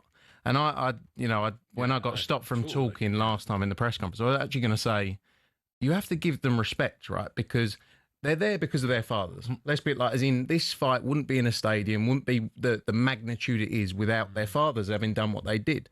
But those two guys got in the ring and delivered a night of entertainment that none of us will ever forget, right? And I think when it comes to the fight itself, they're going to go in there and they're going to fight because that's they want to have a tear up. Do you know what I felt, Frank, as well, watching it, is that because of their dads, because of the legacy, both fighters in their minds, I'm not going down. No. I'm not getting knocked out. No matter what you hit me with, I am not going down. My dad's there watching. I don't let my dad down. Do you get that feeling from this fight as well? I've said it, and we promote Conor, obviously, so I've said I don't believe either of them would have gone through what they went through in that fight against someone else. No way. And that's not talking, like, what they went through wasn't human. And it was like some kind of outer mind mentality that got them through. Can we get that again? I mean, was that the big one, the first one? No, look, I think there's just as much pride on the line. Like they both have they're athletes. They're both going to have egos that they want to go in there and win. Does Conor believe he won the first fight? No, I think everyone around him accepts, and I think it was, look, size plays a part in it. You know, Chris is the bigger man than him, and I think also experience. Yeah. Conor had never been in a mega fight. Chris had been in big fights, nothing like that. But Chris has the experience of being around the sport a lot longer. He's been in many more 12-rounders, tough fights. And I think the experience showed. I think the last 2 or 3 rounds, I actually missed the last 2 or 3 rounds. It didn't seem a lot in it for me. You missed it? No, but do you know what? There was we were running a bit late in the stadium, so I was dealing with things separately. I couldn't watch the fight. I left after about round 9, was dealing with a couple of bits. I wasn't getting the tea, was you? I'm still making. I was actually, Simon was there, so I was getting him a cup of tea, no milk, just to wind him up. But I think Chris showed his experience in those latter rounds. Yeah. I think they're both going to be better this time round because they know now what to expect of each other. Chris said, I don't think Conor had that in him, and I'm sure Conor thought, he could go in there and stop him. They're both going to improve. Yep. Okay, now the big news as well. Look, I can't wait for this fight. But Frank, this news about AJ against Jake Paul. 1 or 2 people saying this is too dangerous for Paul. Why is he taking this fight? Well, it's not done. It's not finalised. There's been talks. They've got lots of talks with a number of different opponents, I believe, Jake Paul. Nikisha and Eddie had spoken about the fight before. I hope and wish that Jake Paul takes the fight because it will be the end of... You don't think it's dangerous? Well, I mean, you have to give Jake Paul a lot of credit for what he's doing, what he's done in the sport. He's taking it seriously. So if the fight does happen, fair play to Jake Paul. I mean, but... I'm sure they're looking at a number of options that may be a bit easier for Jake. I think as well, there's going to be a lot of people on them different platforms giving Anthony Joshua a lot of stick. But I look at it and say, he's achieved everything. He's 36. He's healthy. He's going to get big money for this fight. They're talking 50 mil. I don't know what it is. Why not? We'd all do the same in his position. So I don't see no problem with it. I mean, it's like saying to me, you can have a really easy job for a load more money. Would you like to do it? Exactly. And you go, yes, please. What about his reputation, his legacy? Some people... my personal view is, and he's the only one who can tell you and answer this if it came down to it, is people will never be happy anyway. People will always... Like, AJ's never got the credit he deserves. That's the reality of it. He's never got the credit, I believe, that he deserves for what he's done for British boxing and what he's done for the sport as a whole. And like people, the world we live in now, today is forgotten tomorrow, and it's on to the next. Do what's best for you. Yeah. But look, it's not. It's nowhere near done. The talk about it being finalised is not true. Like I say, I hope Jake Paul is mad enough and he picks Anthony Joshua. Because I don't think he's that mental to do that. Do you know what I mean? I think he's a very good salesman, a very good talker. When you look at what AJ done to Ngannou, look at the size of Ngannou and literally just opened him up. Yeah, right away. But we're in a fickle sport, right? Where we're talking about heavyweights who go in there, you're getting hit by an 18-stone man, right? So he fights Daniel Dubois and people go, oh, he's finished. It's like, no, he got caught and he showed how much heart he had, and he could have stopped him in that round. You know, in that final round, he could have stopped him. Well, It all could have been different. I was talking yesterday, Frank, about Wardley against Justice Hooney or Joseph Parker. No, the first one, the one, the cracking fight. Oh, Fraser Clark.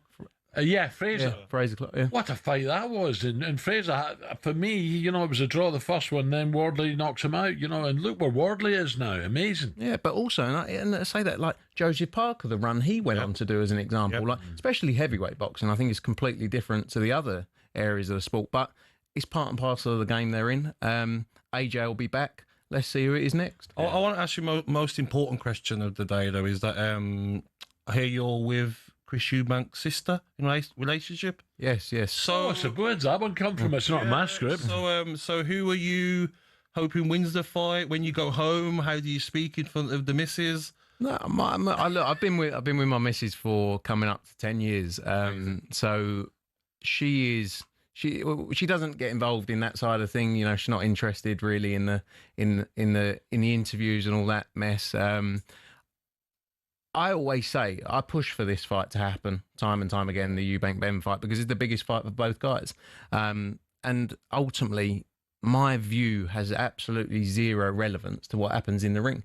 The best man's going to win. They're going to get in there. I'm very close with Conor Ben. I've worked with him since he was 18 years old. Chris, I'm not so close with. I have to. What's it like at Christmas dinner then? What's scene you like with you? Yeah, I mean, you know, any funny stories? Chatty. I got a lot of funny stories with Senior. You know, like I said, I've been around them. Yes. Obviously, before being with my missus, working in the industry, I'd met them. So it's different. It's different. We'll leave it at that. It's Christmas is an interesting time. And are we in for fireworks with Eddie and Mr. Jordan later? I hope so. You know, but I feel bad for Simon because every time Eddie comes in here, he pulls his pants down. You know, and for a man who talks so well in Simon Jordan, he uses amazingly big words. You know, and that's why I don't want to go on with him. I'll be honest. He'd scare the life out of me. I wouldn't know what to say. You said he's up bench alarms. We said me and Gabby are thick. You said before he's up bench alarms. Did I? Backside. Did I say that? I don't know. Yes. Look, he must have some money in that company because he defends the bloke like no tomorrow.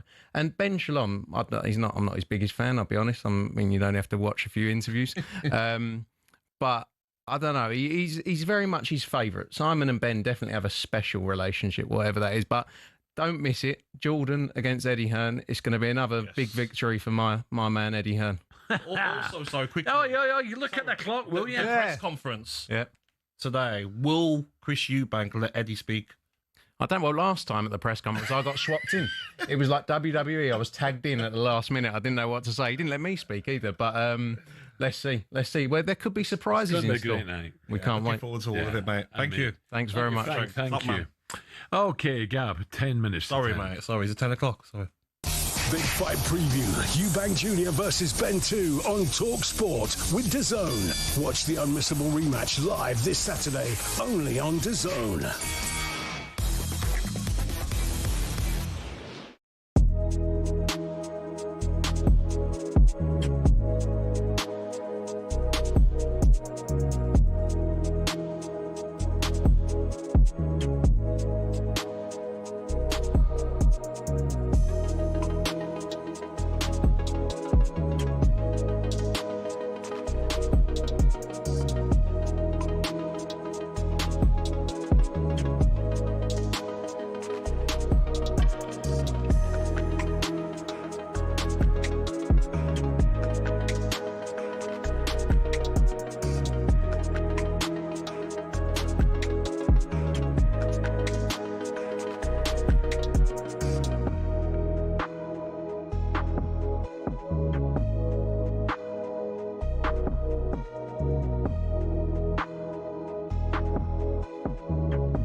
Okay, 7 minutes to 10 o'clock. Right, I'm looking forward to this fight, I really am. Yes. Now, away from England tonight, it's a huge night in the World Cup qualifiers across the continent. So, who better to round it all up? What you need to know, European football expert Kevin Hatchard joins us. Kev, very good morning, Kev. Good morning, Kev. France will qualify for the World Cup finals if they secure a win against closest challengers Ukraine. Elsewhere, Portugal know a win in Dublin against Republic of Ireland books their place at the finals. The Republic know a win would put them into second spot if Hungary was to drop points against Armenia. Norway have a 3-point lead over Italy and a far better goal difference. So a win against Estonia pretty much guarantees a first appearance at the World Cup finals since 1998. Italy must get a better result in Moldova than Norway manage to have any chance of overhauling them. Italy play Norway in the final set of qualifiers. Lovely, Kev, thank you. Now, elsewhere, Steve McLaren's Jamaica. Crikey. Big game. So many things happening in football at the moment. So, Steve McLaren's Jamaica take on Dwight York's Trinidad and Tobago. Dwight's from Trinidad and Tobago, Yes. isn't he? Yes. In qualifying tonight, the Reggae Boys are leading the group, and regardless of the result against Trinidad, they will confirm their spot in next summer's tournament if they beat second place Curacao on Tuesday. It'll be the first time. Sorry, what's my name? Attleborough. It'll be the first time since they've qualified since 1998. Gab, be good if they Jamaica, you know, with the punters and all that, and the Reggae Boys. That'll be unbelievable for the tournament. Yeah, Lovely. it'll be unbelievable for the tournament. So many Jamaicans as well living in United States of America. As well, mate, by the way. Exactly. So it'll be fantastic news and boost definitely for the country, and just know they're gonna get to bring vibes and fun to a tournament as well. Well, that's why I always love to see Ireland there, Scotland. Oh, of course, there, the Ireland, Welsh, Scotland, yes, the Welsh, Jamaica, definitely. It's been too long as well, Al. So, but some big games as well. African teams as well doing playoffs as well. I think Nigeria playing Morocco. Just away from this, just to finish with, do you watch the African nations? It doesn't do a lot for me. Yeah, when it's rubbish. Do you know what? When it's on, I'll want to watch like Mo Salah with Egypt. I want to watch Nigeria. Obviously, I'm Nigerian as well. I do watch the Eagles, isn't it? Say again. So the Eagles. Yes, I like to watch part of it, but some of it I understand if you don't want to watch it. Certain games, maybe the quality isn't as good. But we see that in the Euros, Al. How many times do you watch the Euros and you're like, oh, that game wasn't great, but the top teams are performing? Right, Gabby, it's you and me tomorrow. Yes, looking forward to it, mate. Right, I hope you enjoyed it today. It's been a packed show, hasn't it? We've been moaned at a lot, haven't we, Al? Me? Fair. It doesn't bother me. Yeah. Rhino, thick skin. Yes. Join Gabby and I from 6 a.m. tomorrow morning, and don't forget Eddie Hearn and Simon Jordan coming up next. 3 minutes to 10.